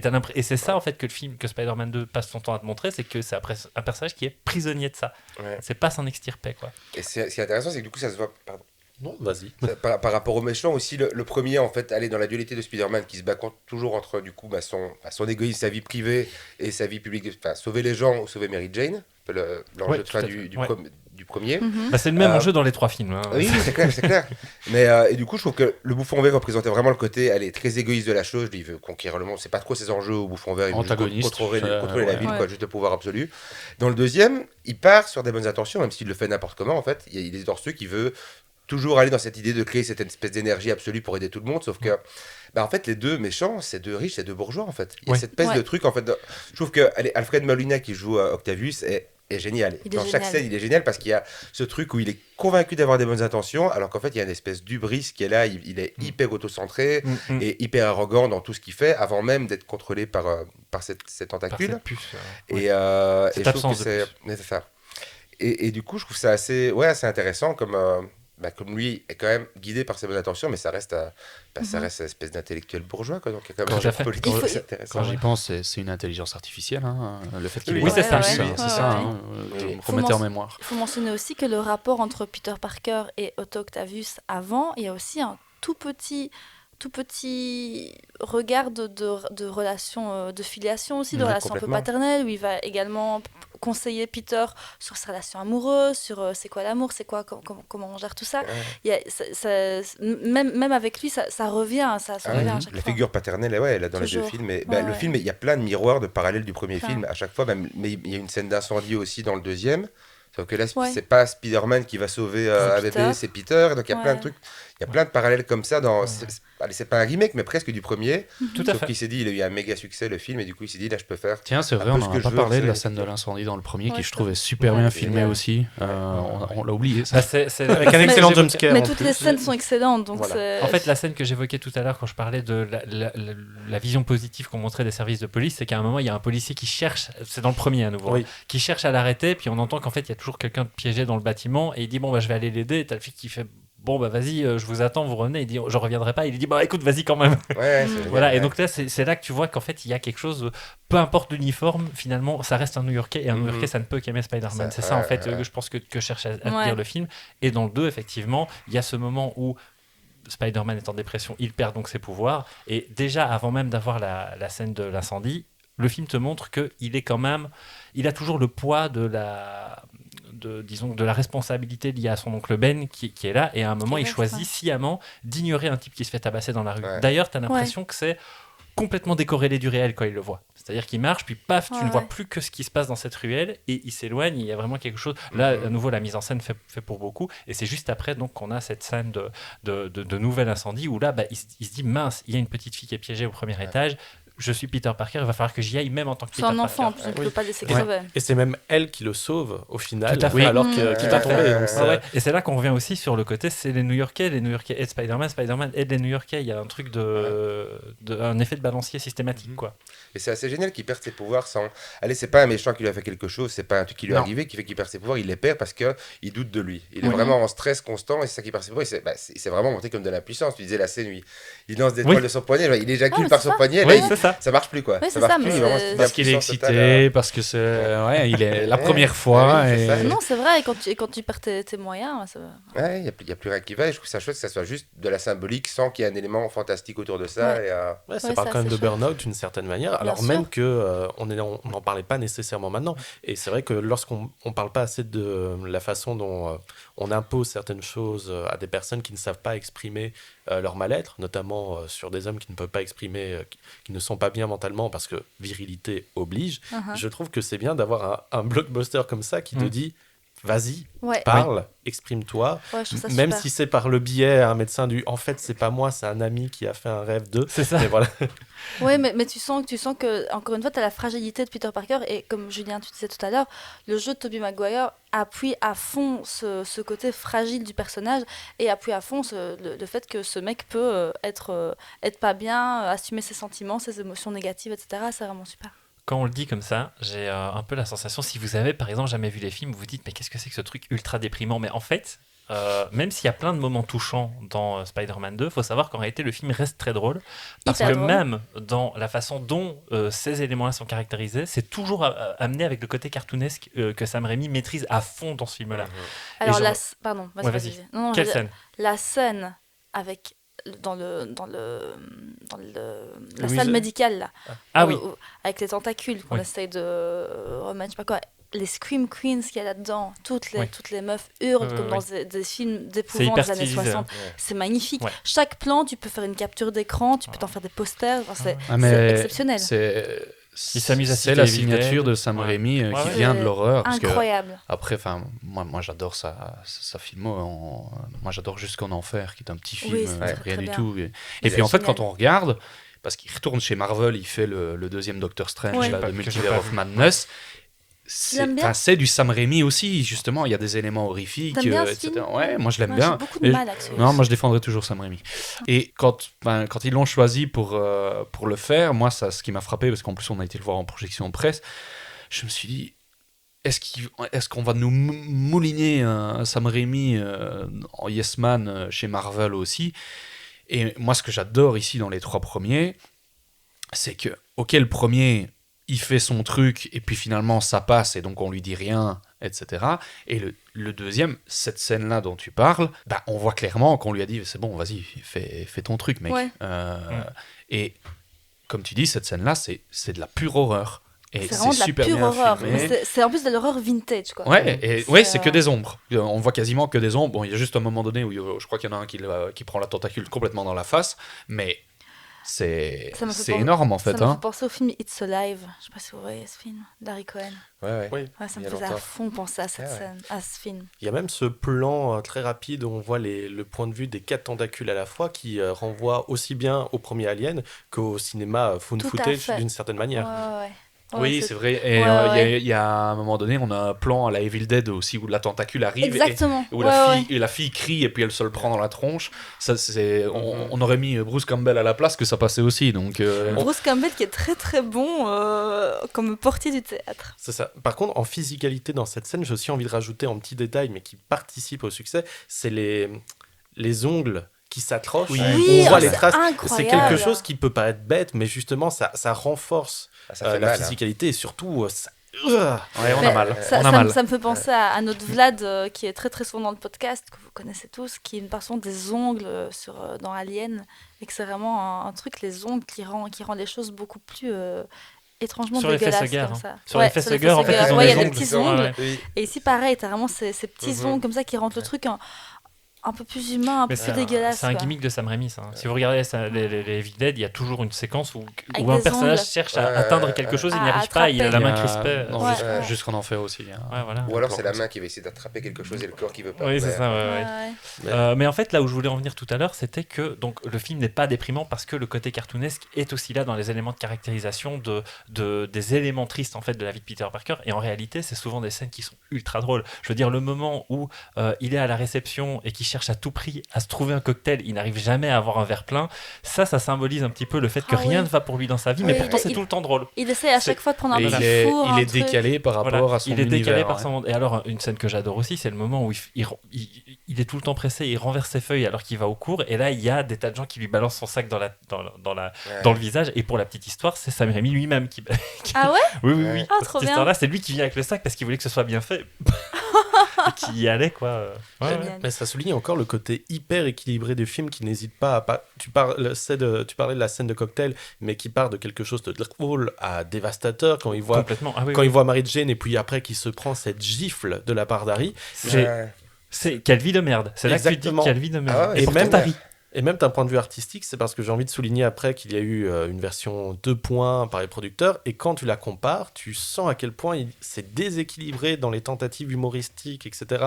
Je pense à cette scène dans l'ascenseur qui est hyper drôle dans le montage original, Ouais. et qui part dans une impro longue, pas drôle, on dirait moi bourré en soirée, qui Ouais, essaie ouais, de tout faire à des fait. blagues, Ouais, c'est et gênant. ça fonctionne pas. Oui, en fait, Non. donc il perd ses pouvoirs, il se retrouve sur un toit et pour rentrer chez lui, il est obligé de prendre l'ascenseur et il croise un gars dans l'ascenseur où effectivement, dans la version originale, qu'est-ce qu'il dit, je crois? Il dit ah oui, quoi, ça frotte pas trop à l'autre jambe? Il fait ah non, ok, c'est bon. Et puis il y a juste un silence gêné, c'est très Ouais. drôle. Ouais. Alors que effectivement, tu te rends compte que dans la version allongée, c'est en fait un publiciste qui commence à essayer de trouver, il claque dans ses doigts comme ça et puis il essaie de trouver des Ouais. slogans pour Spider-Man. Et là, tu lui dis mais qu'est-ce que c'est? Je crois C'est que long, Non, tu en vois. plus, je crois que c'est un peu un humoriste un peu en vogue aux États-Unis à l'époque. Ah, ok, qu'on a d'accord. complètement oublié et du coup, c'est complètement has-been comme blague, comme Ok. lui en fait, et du coup, ça marche plus du tout. Ouais. Mais ouais, mais il y a juste un truc bien dans la version 2.1, c'est que la scène de combat avec le métro est plus longue. Et Ah. ça, c'est cool. Ça, c'est cool, je crois, parce que Je la scène est l'avais. plus longue. Il y a des parties en plus, il doit y Ok, avoir je peut-être t'avais jamais remarqué ça. peut-être 30 secondes en plus de combat quand même. Enfin, c'est un truc Ok. quand même assez long. Et tu vois qu'ils ont retravaillé numériquement des scènes qui sont peut-être pas autant au point, mais moi, s'il y a un peu plus de ce combat du métro, Ouais, moi, ouais, je ouais. signe pour. Et Ouais, en il y a même ça, temps, et- c'est tellement bien géré la scène du métro. On a ce danger, on a quand même ce trait d'humour. Allez, qu'est-ce que vous allez faire maintenant? Ça n'a pas fonctionné. Je sais plus exactement Ouais, ce qui est dit. D'autres idées de génie, je sais pas. Voilà, c'est ça, d'autres Ça, idées ouais. de génie. C'est ça. Et justement, c'est encore une fois cet équilibre qui est hyper précaire, mais qui fonctionne super bien sur celui-ci. Et pour moi, ce montage alternatif, ça montre bien les difficultés qui vont affecter le troisième film.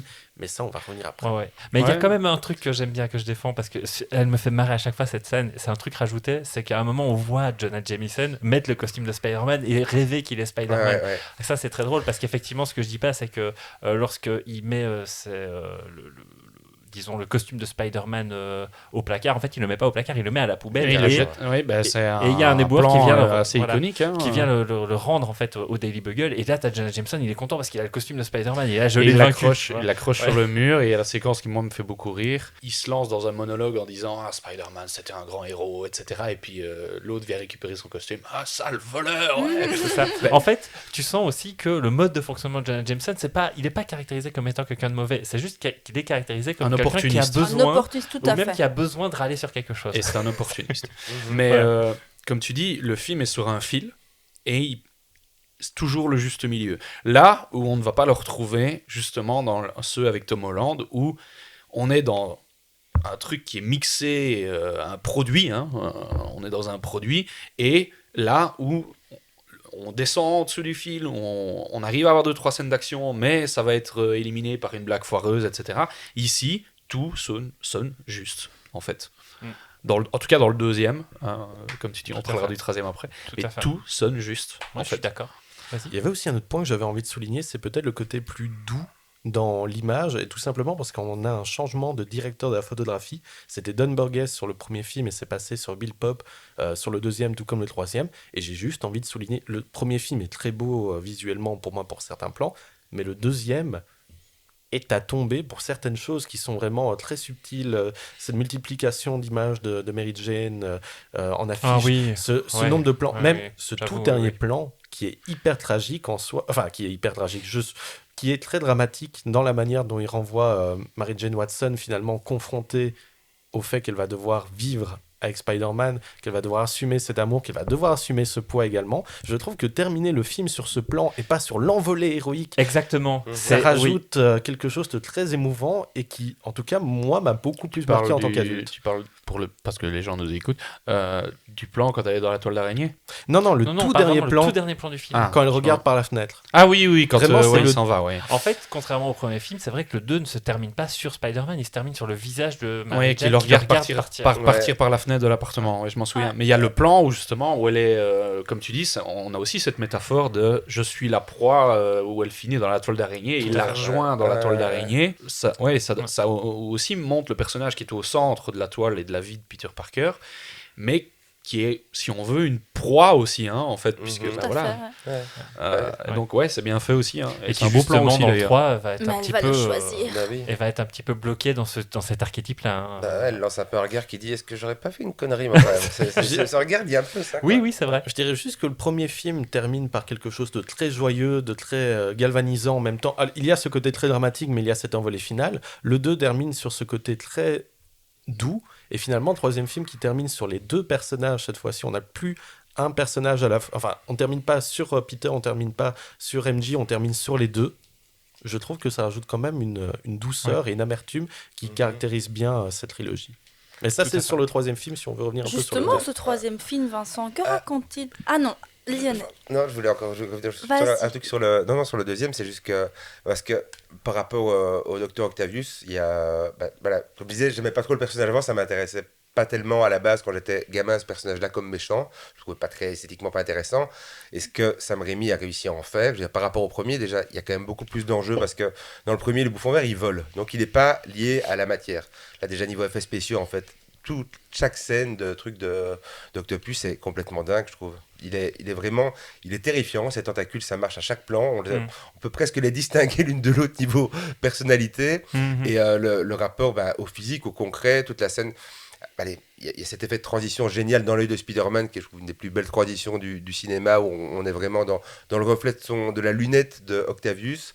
Et je trouve que toute la physicalité des combats, elle est encore plus brutale, plus physique que dans le premier. Je trouve. Les coups font mal, c'est vénère, quoi.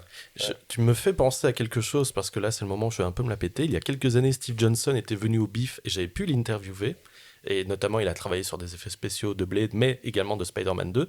Et il a expliqué que la première scène qu'ils avaient tournée pour les bras, c'était justement la scène de la naissance d'Octavius. Et qu'après avoir tourné cette scène avec des repos, avec des marionnettes, etc., il a juste dit « On fait tout le reste en numérique.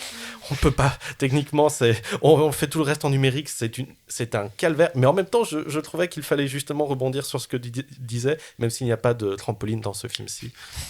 Mais ça vieillit super bien, parce que tu dis quand même que ces films ont plus de 20 ans.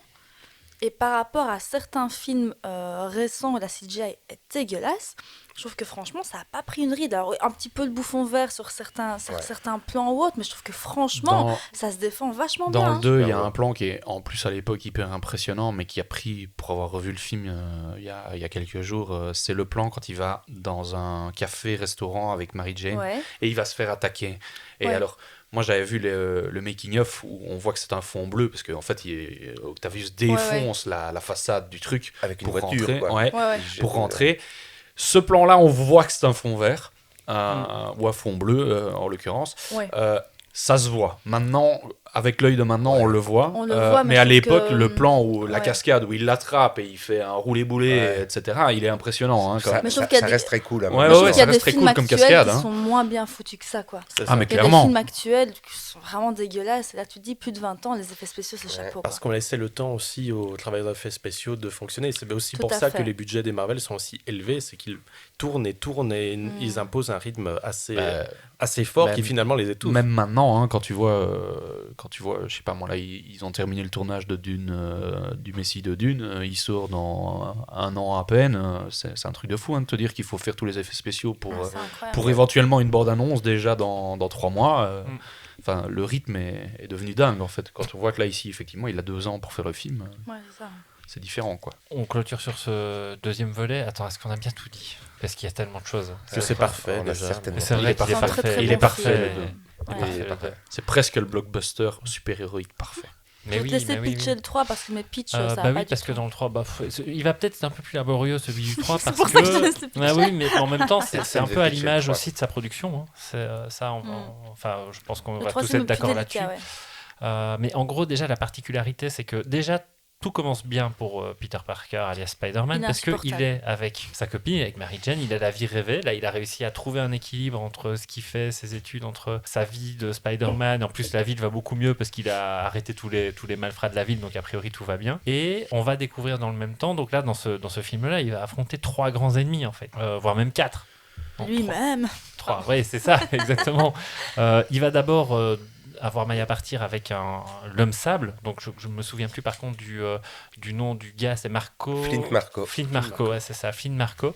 Donc qui s'évade et lors de sa tentative d'évasion se retrouve face à un accélérateur de particules et se transforme en homme sable. Absolument magnifique. Génial, alors beau, ça. Ouais. Magnifique. Ça, pareil, on va y revenir. Ça, Hein, pas magnifique ouais, pour un bal. ça, c'est magnifique. Oui, juste un accélérateur de particules au milieu d'un champ avec juste un petit grillage électrique qui le protège. Oui, C'est tu crois très pas. très con, mais C'est les États-Unis, écoute, Ouais. on enlève les fonds pour les scientifiques, ils Il y essaient avait de trop faire comme ils peuvent. il y avait trop de budget pour les drapeaux. ça, voilà. Et en fait, il va donc échapper à la police, ce faisant.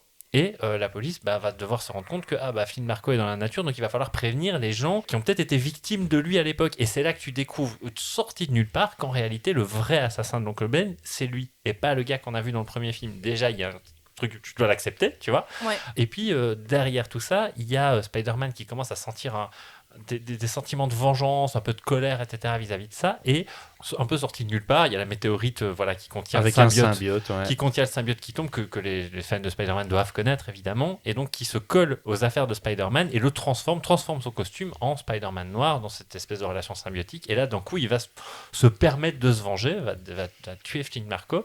Et parallèlement à ça, parce que en fait, on parle aussi de l'héritage du bouffon vert, à savoir que Harry Osborn, dans le 2, c'est vrai qu'on n'a pas mentionné ça, hein, dans le 2, découvre quelle était l'identité de son père, et décide donc de prendre le relais et tente de tuer Peter Parker alors qu'il n'a pas son costume, mais dans l'échange, il prend un méchant coup sur la tête et perd la mémoire. Mais c'est vrai qu'on a oublié de dire que le Dr Octavius livre Spider-Man et donc il découvre et lui enlève son masque et découvre que c'est Peter. C'est ça. Sauf que Peter lui dit attends, il faut que j'aille sauver Mary Jane et il le laisse partir, c'est ça. Hein. C'est ça. Ouais. C'est ça. C'est ça. Et qu'il a une vision de son père, vision qui n'était pas prévue au départ, étant donné que c'était en gros Willem Dafoe se promenait près du tournage et a fait coucou, et ils se sont dit on va te rajouter un petit caméo c'est en plus parce c'est que le ça ira venge-moi mieux. et puis qui casse le miroir. Exactement. Oui. C'est ça. Ouais. Et donc, une fois que ceci est passé, Spider-Man, c'est quelqu'un qui a le symbiote maintenant en lui et qui, petit à petit, on commence à se rendre compte qu'en fait, il y a un changement de personnalité chez lui, ce qui va l'amener en fait à rompre avec Mary Jane, à commencer à se comporter comme un vrai salaud, notamment vis-à-vis de sa relation de rivalité avec un photographe rival du Bugle qui parvient à lui shipper un job sous le nez alors que en utilisant un montage photo, donc lui il va se permettre de qui était le l'afficher, petit copain etc. de Gwen Stacy. Qui était le petit copain de Gwen Stacy, qui est un personnage qui apparaît dans le film. Vous voyez beaucoup. Infâme c'est à déjà- Gwen Stacy. Voilà, c'est déjà plus compliqué, tu vois, de suivre ce film-là. Ah oui, ça. Bryce Dallas Howard.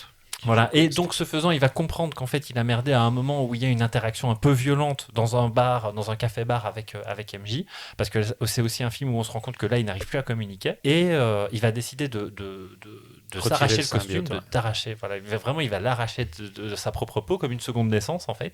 Et lorsqu'il fait ça, en fait, il se trouve qu'il y a justement son rival photographe qui est là et qui récupère le symbiote et qui va donc se transformer en Venom, le fameux personnage de Venom.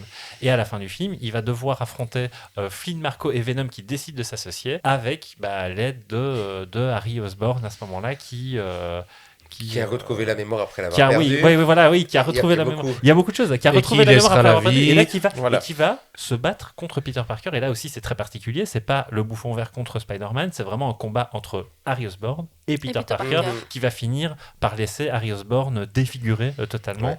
Ouais. Et qui cicatrise très vite, hein, parce Il qu'il a quand même cicatrise été très blessé et puis il a C'est ça. des brûlures C'est d'il y a 3 ans, 2 jours après. Voilà. Et donc là, on arrive à la fin du film. Et là, on est tous fatigués avec ton Ouais, c'est résumé. Parce compliqué. que... Ouais, c'est compliqué. Hein. Et d'ailleurs, voilà. Et donc, en fait, Spider-Man va devoir aller sauver Mary Jane qui se fait encore kidnapper par les deux grands méchants, donc qui s'associent. Et là, Spider-Man va demander donc à Harry Osborn un coup de main pour aller la sauver parce que c'est quand même une amie commune. Et lui, il va dire d'abord non, et puis il va découvrir, parce que là, sorti de nulle part à nouveau, t'as le majordome de Harry Osborn qui arrive et qui dit ah mais en fait votre père c'était le bouffon vert. Il fait ah bon ok. Non attends, il dit oui votre père j'ai soigné ses blessures, en fait il s'est tué tout seul. Et il dit ah oui d'accord, donc en fait c'était pas Spider-Man, et donc il va aider son pote, et à deux ils parviennent à vaincre les deux ennemis. Ce faisant, il tue Venom et son porteur, et Harry Osborn il laisse aussi la vie.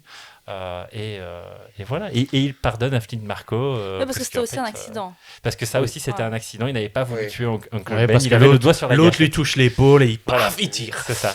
C'est- Très très compliqué. Voilà, ce il film, tire, hein. il tire Ouais. pas d'étoiles par puberté, lui il tire son coup d'une autre manière.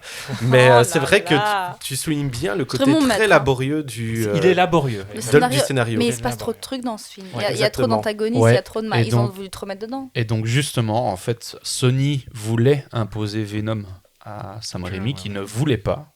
Donc lui, il voulait faire l'homme sable, il voulait introduire, on a déjà parlé, Mysterio, et il voulait introduire le vautour, qui aurait été le méchant de l'épisode suivant, qui devait être incarné, je crois, par John Malkovich. Exactement. C'est Et ça, sa Wow. fille Paranatawe qui Ben devait Kingsley devenir aussi, hein. la chatte noire. Donc, Qui on fait en Catwoman revient à après, ce donc c'est qu'on disait parfait. tantôt. Il y avait une construction de l'univers qui était cohérente. Et là, on a des producteurs qui, comme le deuxième, a cartonné, mais encore pire que le premier en termes de recettes. Ben, mec, tu vas mettre le méchant le plus iconique de Spider-Man dans le film. Ça, en fait, c'est le problème du film, c'est Venom. Hein. Moi, en tout cas, parce que si je prends la première demi-heure, les premières 45 minutes, on parlait justement de la scène avec la création de l'homme sable, la naissance de l'homme sable, je trouve les 45 premières minutes très bonnes. Oui. Même une heure. Hein. Je me Ouais. suis dit, c'est vraiment les 45 dernières minutes. En fait, il y a déjà plein de problèmes au début, il y a déjà plein de problèmes de trucs qui vont trop vite. Mais mais en fait, j'ai l'impression que c'est Venom, en fait, c'est le méchant le plus populaire, en fait, à ce moment-là. Parce qu'en fait, Sam Raimi, il a grandi gamin, il aime bien les vieux méchants, en fait. Ouais. Il les a toujours mis, donc il lui dit, écoute, t'as toujours mis tes méchants, là, maintenant, on va en mettre un que les jeunes aiment bien. Et ouais, du coup, il le connaît pas, Venom, il ne l'intéresse pas. Et du coup, le personnage est bâclé tout le Ça temps. se voit. hein. Eddie Mais Brock ouais, est bâclé. Bon, maintenant, quand on voit les nouveaux films Venom, on se dit que celui-là était pas si mal.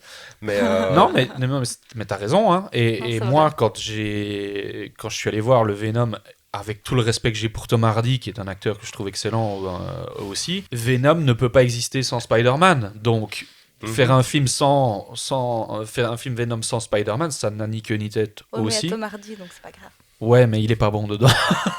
Oh. Je l'adore, mais il est pas bon dedans. Mais ouais, non, voilà, comme tu dis, c'est fourre-tout. Mais ouais, le gros problème, c'est Venom.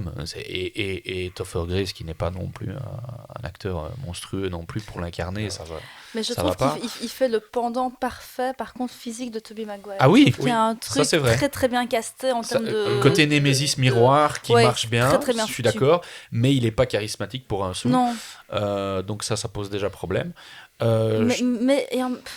il est pas charismatique, mais je trouve qu'il est super bien casté. Moi, il est justement. insupportable et du coup ça Il marche. est- ça il marche est imbuvable super bien. dans chaque plan. C'est C'est ça. vraiment, Quand sa meuf est en train pro. d'à moitié crever là, dans le bâtiment, rien à foutre, il fait ses photos tranquillou. Ouais, il y a un truc qui va pas avec ce Enfin, personnage, mais je trouve que ça fonctionne. Et Et ça il- renforce justement le fait que Peter est dans un moment où tout va bien pour lui, mais où il se comporte comme un idiot. Et là, on a cette incarnation de simili Peter, pour qui tout va bien également au début, mais qui se comporte également comme un idiot dès le départ et qui se laisse également emporter par son arrogance. Sauf que là, sa chute va être beaucoup plus forte et Bien va sûr. justement devoir pousser Peter à être meilleur que ce qu'il était. Et finalement, quelque chose qui revient toujours, comme dans le slogan du jeu PS4, où c'est « Soyez un meilleur vous, soyez un meilleur Spider-Man ». Alors, avant d'être un meilleur Spider-Man, il va changer de coupe de cheveux.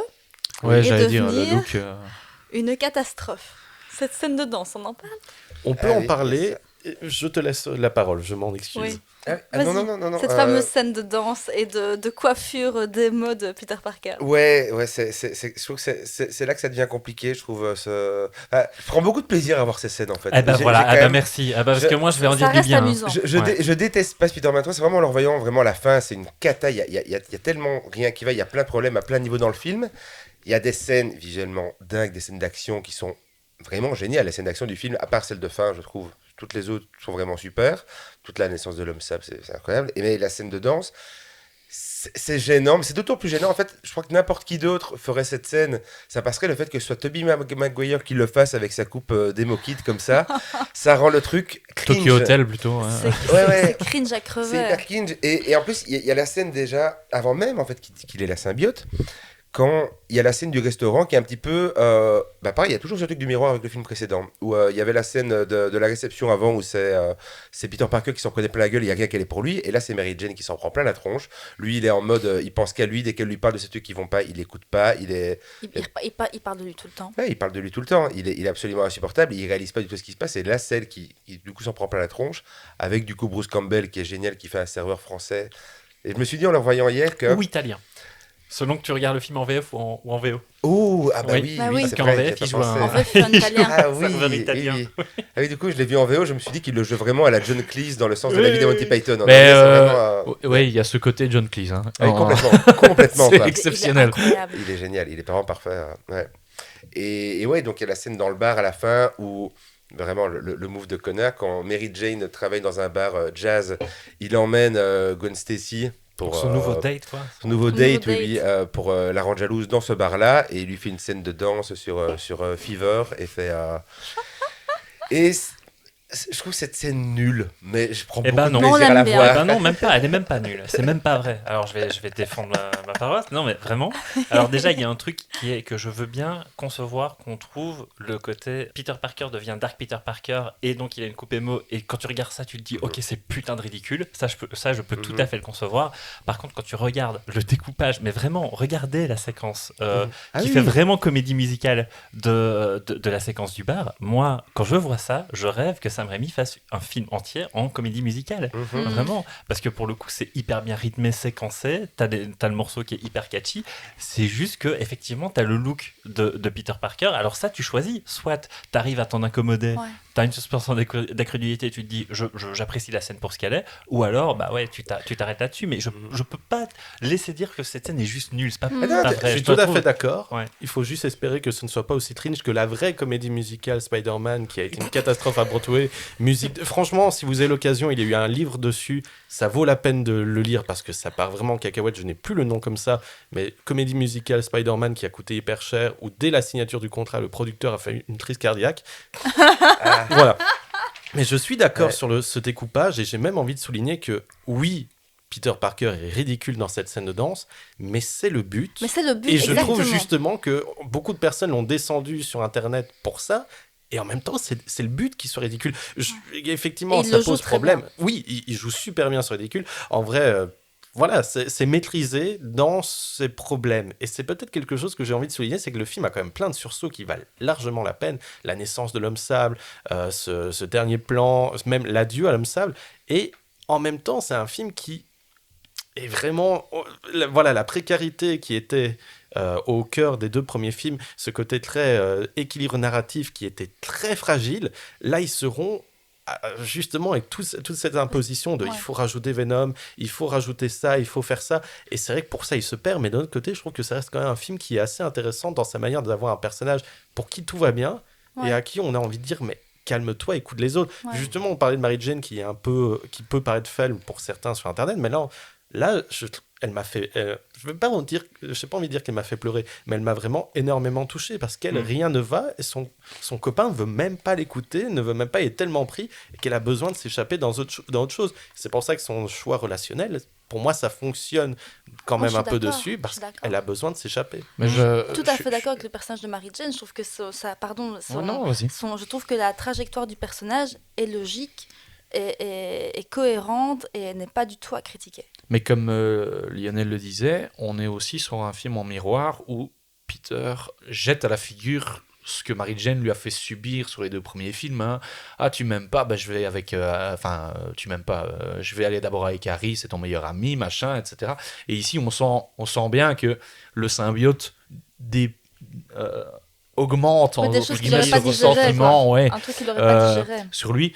Je crois que tu disais avec effectivement, ouais, il y a Venom, ils savent pas comment l'utiliser, etc. Donc il y a ça, il y a juste il y a un plan où le symbiote sert, c'est le plan où ils font un effet de caméra où il est sur le building Où là, ce plan-là est absolument... Mais comme tu dis, le film respire la beauté aussi. Il y a des plans absolument géniaux. Il y a une photographie qui est géniale. Donc, on sent bien qu'il y a... Moi aussi, j'ai envie de l'aimer, ce troisième opus. Mais moi, je l'aime. Je l'aime aussi, mais il y a un énorme problème de rythme, il y a un énorme problème de fourre-tout dans le scénario, qui fait que ça reste bancal par rapport... On a une trilogie qui, du coup, est bancale par rapport aux deux premiers, et on a le vilain petit canard qui est ici présent. Alors, est-ce que c'était voulu ou pas ? C'est bancal, mais ça reste agréable à regarder, quoi. Ouais, sur la symbiote, je trouve justement, en voyant là que... en fait, ce qui est marrant, c'est que la symbiote, elle arrive justement d'écouter le podcast. Je pense souvent maintenant dans les films au midpoint, vraiment à 1 heure du film. Dans le premier, à 1 heure, il devient Spider-Man. Dans le deuxième, à 1 heure, il est plus Spider-Man, justement. Ouais. Et dans le troisième, il y a la symbiote, il devient Dark Spider-Man. Mais je trouve qu'elle n'est pas du tout caractérisée. Il met ce truc, en fait, et il y a plein de scènes comme ça gênantes dans le film. En fait, il paraphrase ce qui devrait se passer à l'écran parce qu'on ne le ressent pas. Il met le truc, il se comporte comme Spider-Man, il dit « Oh, c'est génial !» Pareil, à la fin, il y a une scène où il y a la journaliste qui est en train de dire « Oh, mais c'est tellement brutal ce qui se passe !» Alors que non, c'est la scène les moins brutales qu'il y a eu de tous les combats.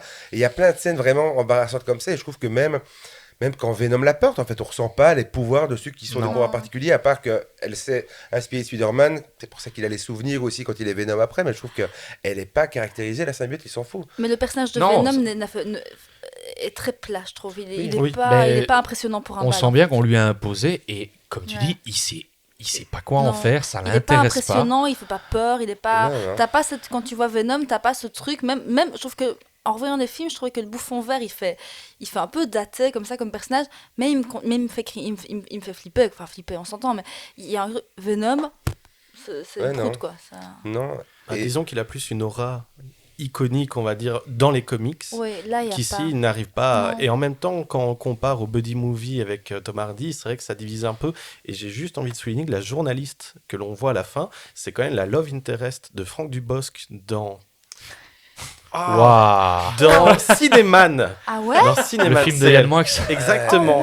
Oh, d'où Jésus. Voilà. C'est pas possible. Est-ce qu'on a vraiment fait ça? Après James Franco et Yann Moix, décidément, c'est un podcast... Tant qu'on y est sur les personnages secondaires, on l'a pas cité non plus. Elle se fait draguer dans le 3e épisode. C'est l'assistante de Jenna Jameson. Qui est jouée par Elizabeth Banks. Dans les 3, elle est géniale. Donc voilà, on la cite pas non plus, mais moi, je crois qu'il m'a fallu 10 ans pour dire c'est Elizabeth Banks là. Gwen Stacy, moi je sais, en le revoyant ici, je l'avais pas reconnue. En fait, blonde, pour moi elle est rousse, c'est Jurassic World, tu vois. Et en fait, je l'avais pas du tout. Et je regarde le film, je me dis, ah putain, c'est elle. Je me rappelais pas que c'était elle qui jouait ce rôle, quoi.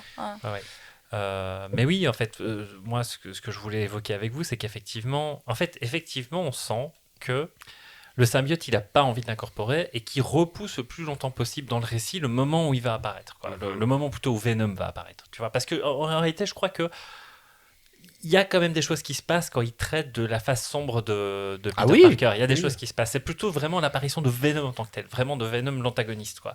Et à partir du moment où il apparaît, c'est à partir de là qu'on commence à arriver sur des résolutions très mécaniques d'enjeux narratifs, qui fait que, et je peux comprendre que c'est vraiment le moment en fait où tu risques de te faire chier dans le film, parce que l'intensité émotionnelle n'est plus jamais là, plus jamais. C'est vraiment juste, tu déroules des résolutions de conflits, quoi. C'est pas le moment où je me fais chier, c'est le moment où je crie quoi, mais c'est quoi? Qu'est-ce que c'est que ce bordel? On se fout de ma gueule. Ouais, c'est ça. Pas... C'est un peu facile, quoi, tu vois. Sauf que, et c'est pour ça aussi, et c'est vraiment sur cette note positive que j'ai envie de terminer, parce que en fait, moi, quand je regarde la trilogie de Sam Raimi, et que j'arrive au 3, souvent il y a plein de moments dans le film où je me dis, dans le 3e, je me dis, putain, quelle purge quand même à ce niveau-là. Mais à chaque fois que j'arrive à la toute fin du film, je me retrouve quand même dans une espèce de petite... une mélancolie agréable, quoi. Vraiment, il y a quelque chose de très agréable sur le fait de m'être dit, en fait, j'ai pas vu forcément un film de super-héros, c'est que j'ai aussi vu un film sur l'histoire de 3 copains qui ont eu toujours un peu de mal à se retrouver, et au final je trouve qu'il y a au moins ça dans cette résolution du 3e film, qui est que les 3 personnages se retrouvent, et le fait que le film se termine sur cette accolade entre Mary Jane et Peter Parker qui se retrouvent alors qu'ils viennent de faire le deuil de leur meilleur ami. Je trouve qu'il y a quelque chose, là d'un coup il y a plus Spider-Man et tout, mais il y a quand même quelque chose de, je me sens bien en fait, une fois que le film est terminé, il y a quelque chose tu vois, c'est un triangle amoureux, quoi. Toute la série c'est un triangle amoureux tout le temps, quoi. Et c'est fou que j'arrive à autant accrocher sur un film qui parle aussi de triangle amoureux, parce que pour le coup ça, c'est pas ton truc, hein. Non. Je me définirais pas comme ça, tu vois, mais pour le coup là, avez-vous écouté l'épisode où j'essaie de faire regarder Clueless à Vincent, hein, c'était compliqué, ça c'est autre chose, mais c'est un peu de ça l'amour, parle tout aussi, ça, ouais. c'est compliqué. Mais c'est aussi drôle de le voir réévaluer maintenant avec les années, alors qu'il Ouais. a été descendu à Ouais, l'époque. ouais. On était quand même aussi au début où Internet vraiment était beaucoup plus populaire. On avait Facebook qui venait d'arriver, etc. Et où on descendait à fond le film, alors que maintenant, on pourrait même dire que Sam Raimi est appelé araignée sur le domaine de divertissement des blockbusters. Non, mais plus Il est en feu, là, qu'est-ce qui se passe? non, mais plus sérieusement, c'est vrai que c'est quand même un peu triste en même temps de le voir, de se dire qu'un film qui a ses problèmes, mais qui a quand même du charme, arrive à être supérieur à beaucoup de blockbusters Mais super-héros actuels. Et j'ai peur oui. de faire un peu boomer comme ça Ah en non, mais disant t'as- c'était mieux avant, mais... Mais t'as raison, c'était mieux avant. hein. Je vais pas assumer ça de le dire comme ça, mais en tout Mais cas, moi, je suis oui, vraiment ça- une boumeuse, je suis votre aînée à Spider-Man tous. 3. donc, Moi, du coup, là, j'avais regardé la version 3.1 qui a pas tant de différence dans le film, à part que c'est la musique intégrale de Christopher Young. Et donc, en fait, Oui, c'est vrai qu'il y a changement de Ça, compositeur. oui, oui. Danny c'est Elfman vrai. a fait la musique du premier, puis j'ai eu des tensions sur le deuxième, et c'est Christopher Young qui a repris en cours du deuxième. Et c'est lui qui a fait la musique du 3, mais ils ont quand même gardé des thèmes importants, comme le thème de Peter et Mary Jane, dans le montage final. Et dans la version de 2017, ils ont sorti la version avec que la musique de Christopher Young, qui est vraiment super bien. D'ailleurs, on l'a évoqué dans notre épisode sur Hellraiser, que peut-être Ouais. vous avez écouté. Ouais. Enfin, toi, tu as Mais écouté, non, il a un et que- t-shirt, il Et a voilà, il a intérêt à avoir écouté. et c'était notre ami Christophe donc il avait mentionné le fait que Christopher Young avait réutilisé des thèmes de Hellraiser, notamment dans le 2. Dans le 2, ouais, quand on voit l'apparition d'Octavius avec ses tentacules. Tout à fait. Et en fait, dans le 3, surtout, je trouve que la musique que Christopher Young a fait pour le Sandman, on sent vraiment que le personnage qu'il aime le plus dans le film, Sam Raimi dans le 3, c'est le Sandman. Ben, Le personnage c'est qui est tragique, qui est, c'est- même, Ouais. qui est très c'est ce qu'on comique. disait, au fond. hein, tu vois, toi et moi, que pendant une heure c'est super bon, et en fait pendant une heure, Bah, tu ne vois l'homme que- tu sable, vois comme il le éclipse sable. Ouais. totalement Venom. Oui, oui. Et l'acteur est très bon, je trouve Ouais, très Thomas touchant. Hayden Church, et, il est- avec il sa est parfait. famille, sa fille, je trouve qu'ils sont vraiment un très très bon personnage. Et du coup, dans la version longue, il y a une scène que je trouve assez chouette qu'ils ont remis dans le montage où à un moment, on voit la mère et la fille qui parlent à côté. Et la gamine, en fait, tourne la tête, elle voit dans une espèce de bac à sable, il a construit un énorme château de sable, en fait, avec juste, elle met sa main dessus, tu vois juste l'ombre de sa main à lui qui apparaît à l'intérieur, et elle se retourne, il est plus là.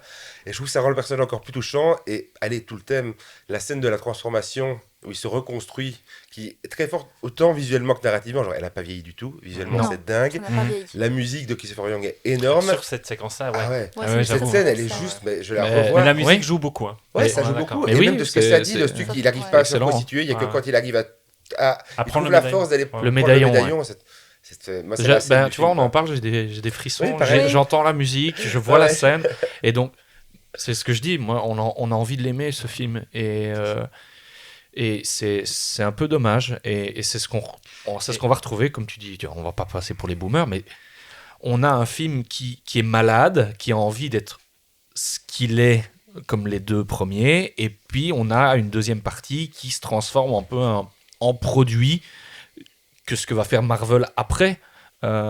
Et c'est vraiment dommage de se retrouver avec un film comme ça et qu'on ne laisse pas une liberté comme DC le fera, enfin le fait à ce moment-là, hein, parce que Nolan a déjà sorti 2 films de Batman à ce moment-là. Ouais. Je sais plus. Un seul, le The Dark Knight, c'est 2008. Et c'est 2007 le. C'est 2007, Spider-Man C'est ça. 3. Et en fait, il va sortir. il aura fallu, et c'était ça aussi ma petite réflexion, c'est qu'il aura aussi fallu que la trilogie de Sam Raimi se clôture pour que finalement on ait enfin l'envolée, donc avec le premier Iron Man Ouais, c'est 2008. Hein, voilà, c'est mais, ça, aussi. du Marvel Universe que l'on Ouais. connaît et qui est vraiment, pour le coup, visuellement très structuré, très inspiré de ce que Sam Raimi a fait dès le premier film, quoi. Ouais, Tu carrément. vois. Parce que, oui, enfin, je veux dire, si tu réfléchis, que tu regardes vraiment les 3 grands représentants du début des années 2000, si tu vois ce que fait le Marvel Universe à l'heure actuelle, pour moi, c'est vers Spider-Man qu'il faut chercher une Ouais, charte ouais. esthétique, quoi. Oui, oui. Ouais, on va voir ce qu'ils vont faire avec, puisqu'ils ont récupéré les X-Men. Mais oui, c'est ça. Parce que du coup, c'est Sony qui avait les droits, et c'est pour ça que Sony, après, du coup, c'était très compliqué avec Sam Raimi qui voulait faire un Spider-Man 4 assez vite après, mais en fait, je pense que lui était un peu fatigué et qu'en fait, il avait plus du tout les coups des franges parce que je crois que le troisième a quand même beaucoup moins marché que les. Non, les non, premiers. il marche bien, mais il coûte Il marche très, bien, très, il très coûte cher. cher, ouais, c'est ça. Ouais, ouais, je crois qu'il est Ouais. à 300 millions de dollars à l'époque, Ouais. c'est énorme. Hein. Voilà. Mais Il est pas loin. Mais je du crois, coup, en tout cas. quelqu'un d'autre a repris après parce que lui s'est tiré du projet. Et en fait, le problème, c'est que Sony, en fait, ils doivent faire des Spider-Man tous les quelques années, sinon ils perdent les droits, en fait. Ouais. Donc, c'est pour ça qu'ils ont enchaîné sur les Amazing Spider-Man avec Andrew Garfield. Andrew Garfield après. Et voilà. Mais oui. Ben oui. Et le mot de la fin, c'est quoi votre Spider-Man préféré Le 2. de tous les Spider-Man? Le 2. Le 2. Moi aussi. Le 2 aussi, avec beaucoup d'affection pour les derniers films d'animation qui sont sortis. Très très beau. Across the Ouais, Spider-Verse. j'ai envie de dire Across the Spider-Verse. Moi. J'aime vraiment beaucoup. Donc on n'a pas eu le Beyond the Spider-Verse. On verra bien. Effectivement, on verra. Non, je reste sur le 2. moi Même si aussi. j'ai beaucoup aimé les deux films d'animation, je reste sur le 2. Pareil. Une vraie claque au Et cinéma. toi, non, pas Moi, Julien, Lionel. Moi, je dirais le 2 aussi. Maintenant, les films d'animation, je les trouve incroyables, mais Ils sont vraiment incroyables. Le splendides. problème, c'est que le 2, je ne l'ai pas pardonné d'avoir. Je savais pas que c'était une fin avec un cliffhanger, que c'était en 2 parties. Ah oui. Et de me taper 2h30 de film au cinéma pour ne pas avoir de fin, ça m'a mis tellement en colère que je ne l'ai pas pardonné. Voilà, j'ai presque envie de boycotter tellement j'étais vénère. Mais furieux. D'autant plus que là, on l'attend depuis un moment maintenant. Ouais, Ça et fait franchement. C'était il y a 2023. Ouais. Voilà. Il y a une, ouais, ça va faire il y a 3 une ans. rumeur comme C'est quoi dégueulasse. Sam Raimi vous referait peut-être un Spider-Man avec Tobey Maguire. Ouais, ça, J'ai vu une rumeur on passer jugera sur là-dessus. pièce. Hein. Ouais, on jugera sur On pièce, jugera mais sur pièce, qui mais, sait hein, ils nous ont, ouais. on peut quand même le signaler, ils l'ont quand même fait revenir. Donc l'univers des 3 premiers films existe dans un monde parallèle dans ouais, tout à fait. Ouais. le Marvel Cinematic Universe, donc why not hein. Why not? Et pour conclure, en fait, vous citez beaucoup le 2, ce que je comprends tout à fait. Moi, pendant longtemps, je disais aussi, mon préféré, c'est le 2. Et surtout là, maintenant, je trouve que le 1 a des particularités, notamment une énergie visuelle que je retrouve pas forcément toujours dans le 2. Tu vois, notamment, c'est ce que j'évoquais. De découpage, Et donc, moi, j'ai quand même tendance à me dire, je les mets vraiment sur un pied d'égalité, ces deux-là. Ouais. Non, mais si tu me demandes des 2 méchants, je préfère le bouffon vert hein. Ah ouais, je comprends. Ah ouais. Ah non, moi je bah, préfère là, le si. docteur. Je peux comprendre, tout à fait. Avec Ouais. tout le respect que j'ai pour Alfred Molina. Ah ouais. On a une auditrice et 2 auditeurs qui nous ont laissé des petits avis. On a une certaine Amélie Cronis que nous ne connaissons absolument pas. Ce ne Qui sont n'est pas, pas du tout dans cette maison. Il n'est pas du tout l'étage en dessous. Elle nous dit des larmes pour l'oncle Ben, une petite frustration face à l'image d'Empoté qui hurle et aime les bad boys de MJ, et un super casting père-fils pour Willem Dafoe et James Franco. Et je ne parle que du premier parce que c'est le meilleur.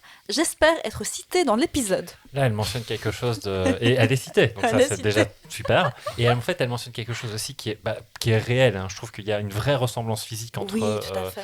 entre James Franco et Willem Dafoe. Et surtout, qu'il y a quelque chose que je trouve... C'est assez dingue quand tu regardes... En fait, Willem Dafoe, quand il avait des rôles, quand il était plus jeune, c'était vraiment quelqu'un qui était casté pour sa beauté. Ça, on le castait parce qu'il avait un beau visage, on voyait une espèce de beauté diaphane comme ça, quelque chose de très, très pas humain, tu Ouais. vois. Et c'est marrant de voir comment au fur et à mesure, quand il a vieilli, il s'est mis à jouer Il a des une rôles gueule, inquiétants. Ça n'avait rien à voir avec ce qu'il était et ce qu'il incarnait lorsqu'il avait Mais il y a toujours ces le jeunes côté- rôles-là. il y a toujours le côté pas humain, par contre. hein. Oui, il y a toujours le Ouais, côté ouais. pas humain, ça, c'est vrai. Vous avez vu Antéchrist? Oui, Oui. Avec Charlotte. Ouais. Oh là là. C'était feel good, ça. Ouais. Ouais, très. Et le truc, c'est que quand tu regardes James Franco, déjà, il a le côté ultra lisse que tu vois quand il est jeune dans ces trucs-là. Mais je trouve qu'en vieillissant, James Franco, parfois, il peut avoir un côté inquiétant aussi. Et tu le vois dès Spider-Man 3, ça. Avec son côté, sa paupière qui tombe. T'as l'impression que d'un coup, Ouais. on est passé du playboy hyper lisse à quelque chose, une gueule un peu cassée comme ça. Et je trouve qu'il y a vraiment quelque C'est chose le karma, ça. de... Ouais, c'est ça. Ouais. Je vais une filiation, tu vois, Je vais- entre les deux. Tu vois, dans la Je vais juste le défendre par rapport à Caro. Moi, je l'ai trouvé incroyable dans 127 heures de Danny Boyle. J'ai- Je ne peux vais pas aimer ouais. les gens problématiques. Ouais, Non, mais on n'en reparlerai pas de celui-là parce que j'ai même plus trop le souvenir de 127 heures. Donc, mais oui. Ça lui a Ouais. coûté un bras niveau salaire. Ah là là. Un autre Alors je avis. continue. Alors oui, Thomas Derin nous dit que c'est la meilleure adaptation et que je suis amoureux de Kirsten Dunst depuis l'adolescence, qui est ouais. Ouais, moi, je la préférais dans Jumanji. Ouais, moi, Ah oui. Moi, j'ai l'impression que personne ne va parler de Rosemary Harris, mais Oui, Tante May. T'étais amoureux de Tante May quand t'avais 5 ans? écoute, j'ai eu des conversations avec mon psy à l'époque. Alors, le on a... moment, Vas-y. le moment dans le 2 où elle lui met un petit speech, un petit pep talk comme ça pour lui dire allez maintenant il faut que tu retournes faire tes trucs de Spider-Man. Là tu sens qu'en fait elle sait tout. Là tu peux que aimer ce personnage-là à ce moment-là, tu vois. Ouais, très chouette. Le discours à double sens. On n'a même pas parlé, ça, c'est vrai. Mais on n'a même Si, pas on en a parlé parlé, quand t'en on a as évoqué parlé. le 2. Ouais, c'est quand on évoquait le 1, donc t'en j'ai as dit parlé, rapidement. t'en as Mais parlé. si ma femme écoute le podcast, Elle a intérêt. ouais, mais elle déteste le personnage de Mary Jane, et elle dit qu'elle ne sait faire que crier. L'actrice, je suis pas d'accord. Du coup, je lui ai fait regarder Entretien avec un vampire, qui est son premier rôle au cinéma, et Mélancolia. Et Ouais, Mélancolia. donc là, du coup, Ouais, elle s'est jouée autre chose que Ouais, la ouais, demoiselle c'est en une détresse. très bonne J'ai envie de actrice. rajouter récemment Civil War quand même. Oui, d'Alex Garland. Civil War, d'Alex ouais. Garland. J'aime pas ouais. beaucoup le film. Et Roofman, elle est super dans Roofman aussi, j'ai pas vu Roofman. d'Eric Gianfranco, qui vient de sortir, qui est très cool. Civil Mais War, c'est j'ai une pas excellente beaucoup aimé, actrice, C'est une hein. très très bonne actrice. À fond. ouais. Dans Marie-Antoinette, elle est super. Aussi. Pourtant, je suis pas hyper fan de Marie-Antoinette, du film. J'adore Sofia Coppola, mais je suis pas hyper fan Oh, dans Virgin Suicide, elle est incroyable dans Virgin Suicide. Bon, bref. Mais c'est une excellente actrice. Elle est excellente, Point. ouais. Mais Virgin Suicide, je pourrais le regarder tous les jours, je pense. On a également Jean Guyenne, qui est un de nos super fans, qui nous dit Oh là là là là Eh bien, la meilleure adaptation, il l'a C'est dit comme toujours ça. un jeu de... Oui. T'interprètes Ouais, maintenant. hein, ça. j'interprète Jean. Eh bien, la meilleure adaptation à ce jour de Spider-Man. Les 2 premiers sont cultes. Le cast est vraiment bon.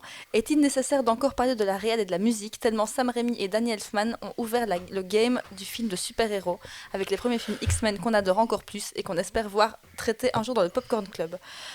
C'est ma momie 2, ça, hein, on verra. Les vilains sont iconiques, le cast encore une fois. Dafoe et Molina, mon Dieu. Le 3e, malgré ses défauts concernant Venom principalement, est quand même sympa. Il est toujours d'accord avec nous, hein, genre on l'aime bien. L'homme sable et le bouffon de Norman apportent tout de même leur lot d'émotion. Et on sait que Raimi a été contraint pour ce film. Dommage pour l'éventuel Spider-Man 4 avec Malkovich en vautour et Anna Hathaway en Black Cat. La trilogie reste culte, encore très visionnable de nos jours. Et quel thème musical! Quel thème! Merci Jean, est toujours d'accord avec Je nous. tiens quand même à dire que Danny Elfman, avant Spider-Man, c'est Batman. Hein, Oui. Tout parce à que, fait. Tout à fait. Tout à fait. Tout à fait. Et moi, je sais pas si ça vous l'a fait. Je sais pas qui a joué au jeu vidéo Fable. Mais moi, quand j'écoute le générique d'ouverture de Fable, en fait, c'est un thème composé par Danny Elfman. J'entends vraiment Spider-Man. Je pense qu'il les a fait à peu près à un même moment, quoi. Moi, c'était le thème de Flash dans Justice League, la Whedon Cut, où je me disais, tiens, j'aime bien le thème de Flash. Et en fait, tout simplement parce que c'est quasiment le même que celui de... Mais on De entend, la série- de la série Flash. on entend la musique de Batman hein, aussi, je crois, à un moment Aussi, donné, avec oui. la Batmobile Ils ont pris- sur le fond rouge dégueulasse, là, on l'entend. Ils ont pris le thème de la série Flash, parce que du coup, Danny Elfman avait fait le thème de la série Flash dans les années 90. Je sais pas si vous l'aviez vu, ce truc qui a vieilli, mais c'était un peu cool, je crois. Mais voilà. Avec Avec Mark Hamill en méchant. Ouais. Ah, waouh! Oui. Ok. Pour moi, Et David je tiens à Elfman, signaler, pour je veux bien venir défendre X-Men. Ah bah, Moi on aussi. l'a On va le faire noté, pour on ça, l'a avec noté. plaisir. Aussi. Pour moi, Danny Elfman, ça restait de Romain d'Argent, quand il n'y a rien à faire. C'est pour moi la plus belle L'étrange musique Noël de film Monsieur du Jack, monde. et il chante en plus. Ouais, je trouve que et de Romain d'Argent, pour moi, c'est Mais en même temps, un banger comme musique. il y a cette réflexion qui dit quel thème, mais en fait, c'est vrai que tu peux en choper 2 des thèmes, hein, parce qu'il y a celui plutôt incarné par Danny Elfman, et puis en fait, dans Christopher Young, t'as le tananana, ça c'est Ouais, très le thème de particulier, la symbiote et c'est très lié aux 3, et celui-là aussi, Ouais. il reste. hein. reste dans la tête, quoi. hein. J'en profite pour en rapide cette scène où Peter Parker est tellement souriant dans le 3 quand il voit les gens qu'il adore et qui chantent cette petite chanson sur lui dans la rue. Je suis tellement fan de cette scène. Moi, c'est Il la... joue tellement, Mais il y a il la est scène aussi, il y a la scène insupportable. aussi où ils mettent la musique là où il est en marchant là comme ça au ralenti là. Ouais. Il est Elle est très très exceptionnel. drôle Il est aussi vraiment cette scène là. exceptionnel. Donc voilà, quelques petits points positifs aux 3. Mais merci beaucoup. Tu avais un truc à ajouter, oui, vas-y. oui, parce que du coup, en voyant Darkman l'autre jour, je me suis fait la réflexion que... Le thème. Le thème. Non, pas le thème, non, mais en fait, le maquillage de Liam Neeson dedans me faisait beaucoup penser au maquillage de la momie. Et ce qui est intéressant, c'est que Darkman 2 et 3, Eh oui. qui c'est qui joue le Darkman dedans? Ben, c'est Arnold Vosloo qui joue la momie. Ah, La boucle est bouclée, et voilà, j'ai vu ça comme un signe peut-être. On a dit nos 10 ans, Vincent. Nos 10 Voilà. ans. non, c'était pas ça, on avait dit le 100e épisode. Ah, le 100e épisode. Ouais, c'est dans longtemps. hein. J'ai Ah, bah pas Voilà. tant. j'ai essayé de revoir la momie il y a pas longtemps, et j'ai pas tenu jusqu'au bout. Oh. Merci. Ça, c'est Non, un homme bien. non, Ça, c'est non, un non, homme bien. Non, Je ne peux J'ai non, j'ai le non. coffret, Ouais, moi aussi. Blu-ray. J'ai le coffret Moi Blu-ray en aussi. bas, on va le regarder Non, maintenant. Désolé pour toi. En attendant le prochain dans quelques années, peut-être que Ah, ça collera en même temps. Ah oui, ça a été annoncé, c'est Bah oui. confirmé C'est donc annoncé, oui. Alors, non. Tous les auditrices, auditeurs du Popcorn Club m'envoient tous les jours cette info comme quoi il y a un nouveau La Momie. Tu vas être obligé de le faire maintenant. Moi, Je suis harcelée par les fans du Popcorn Club. Moi, j'ai fait un article sur la momie sur le site de Screen Tune et je défendrai ce film. Voilà, bec et fan de ongle, La c'est Momie, allez lire exceptionnel. Screen Tune. Exceptionnel. Ça sera peut-être plus facile que X-Men, parce que X-Men, c'est quand même réalisé par Bryan Singer et Brett Ratner. Ils sont quand même tous les deux bien cancel, quoi. Donc Ah, bah, les voilà. X-Men, Pas c'est X-Men, un petit fini. peu chaud aussi. Fini. En même temps, ce monde est cancel. C'est vrai. Bah, Stephen Sommers, c'est cancel aussi, hein, si on va sur la momie. Ah bah oui, bah ça voilà. Il n'a Ah jamais ouais rien fait non plus. Ah hein. oui, c'est vrai, c'est vrai. Summers, ouais, on a... Ouais. J'aime bien En Van fait, on va Helsing. faire un podcast sur Moi autre aussi, j'aime bien chose. Van hein. Helsing. On va arrêter le cinéma, il y a trop de connards, quoi. Franchement, Cancel Club. Non, un jour on fera la momie. Un jour on fera la momie. Merci beaucoup pour ce super épisode. On espère que vous avez adoré notre studio du jour, qui est un nouveau studio, toujours avec cette magnifique table à mon papy. Oui. Merci à Amélie. Merci Amélie Merci d'avoir pour les apporté les bières. Tu vois, on l'a cité pour les bières. Oh non. Horrible. Merci, à très bientôt. Merci. À Ciao. bientôt. Salut. Ciao. Salut. Ce podcast est à retrouver sur toutes les bonnes plateformes d'écoute de podcast. Apple Podcast, Spotify et YouTube, entre autres. Vous pouvez nous retrouver sur les réseaux sociaux où vous pourrez suivre les coulisses, les aventures de nos invités qu'on oblige à se déguiser en popcorn. Et n'hésitez pas à nous laisser des likes, des commentaires, à réagir à nos publications, car ça nous aide beaucoup à faire découvrir notre amour de la pop culture partout dans le monde.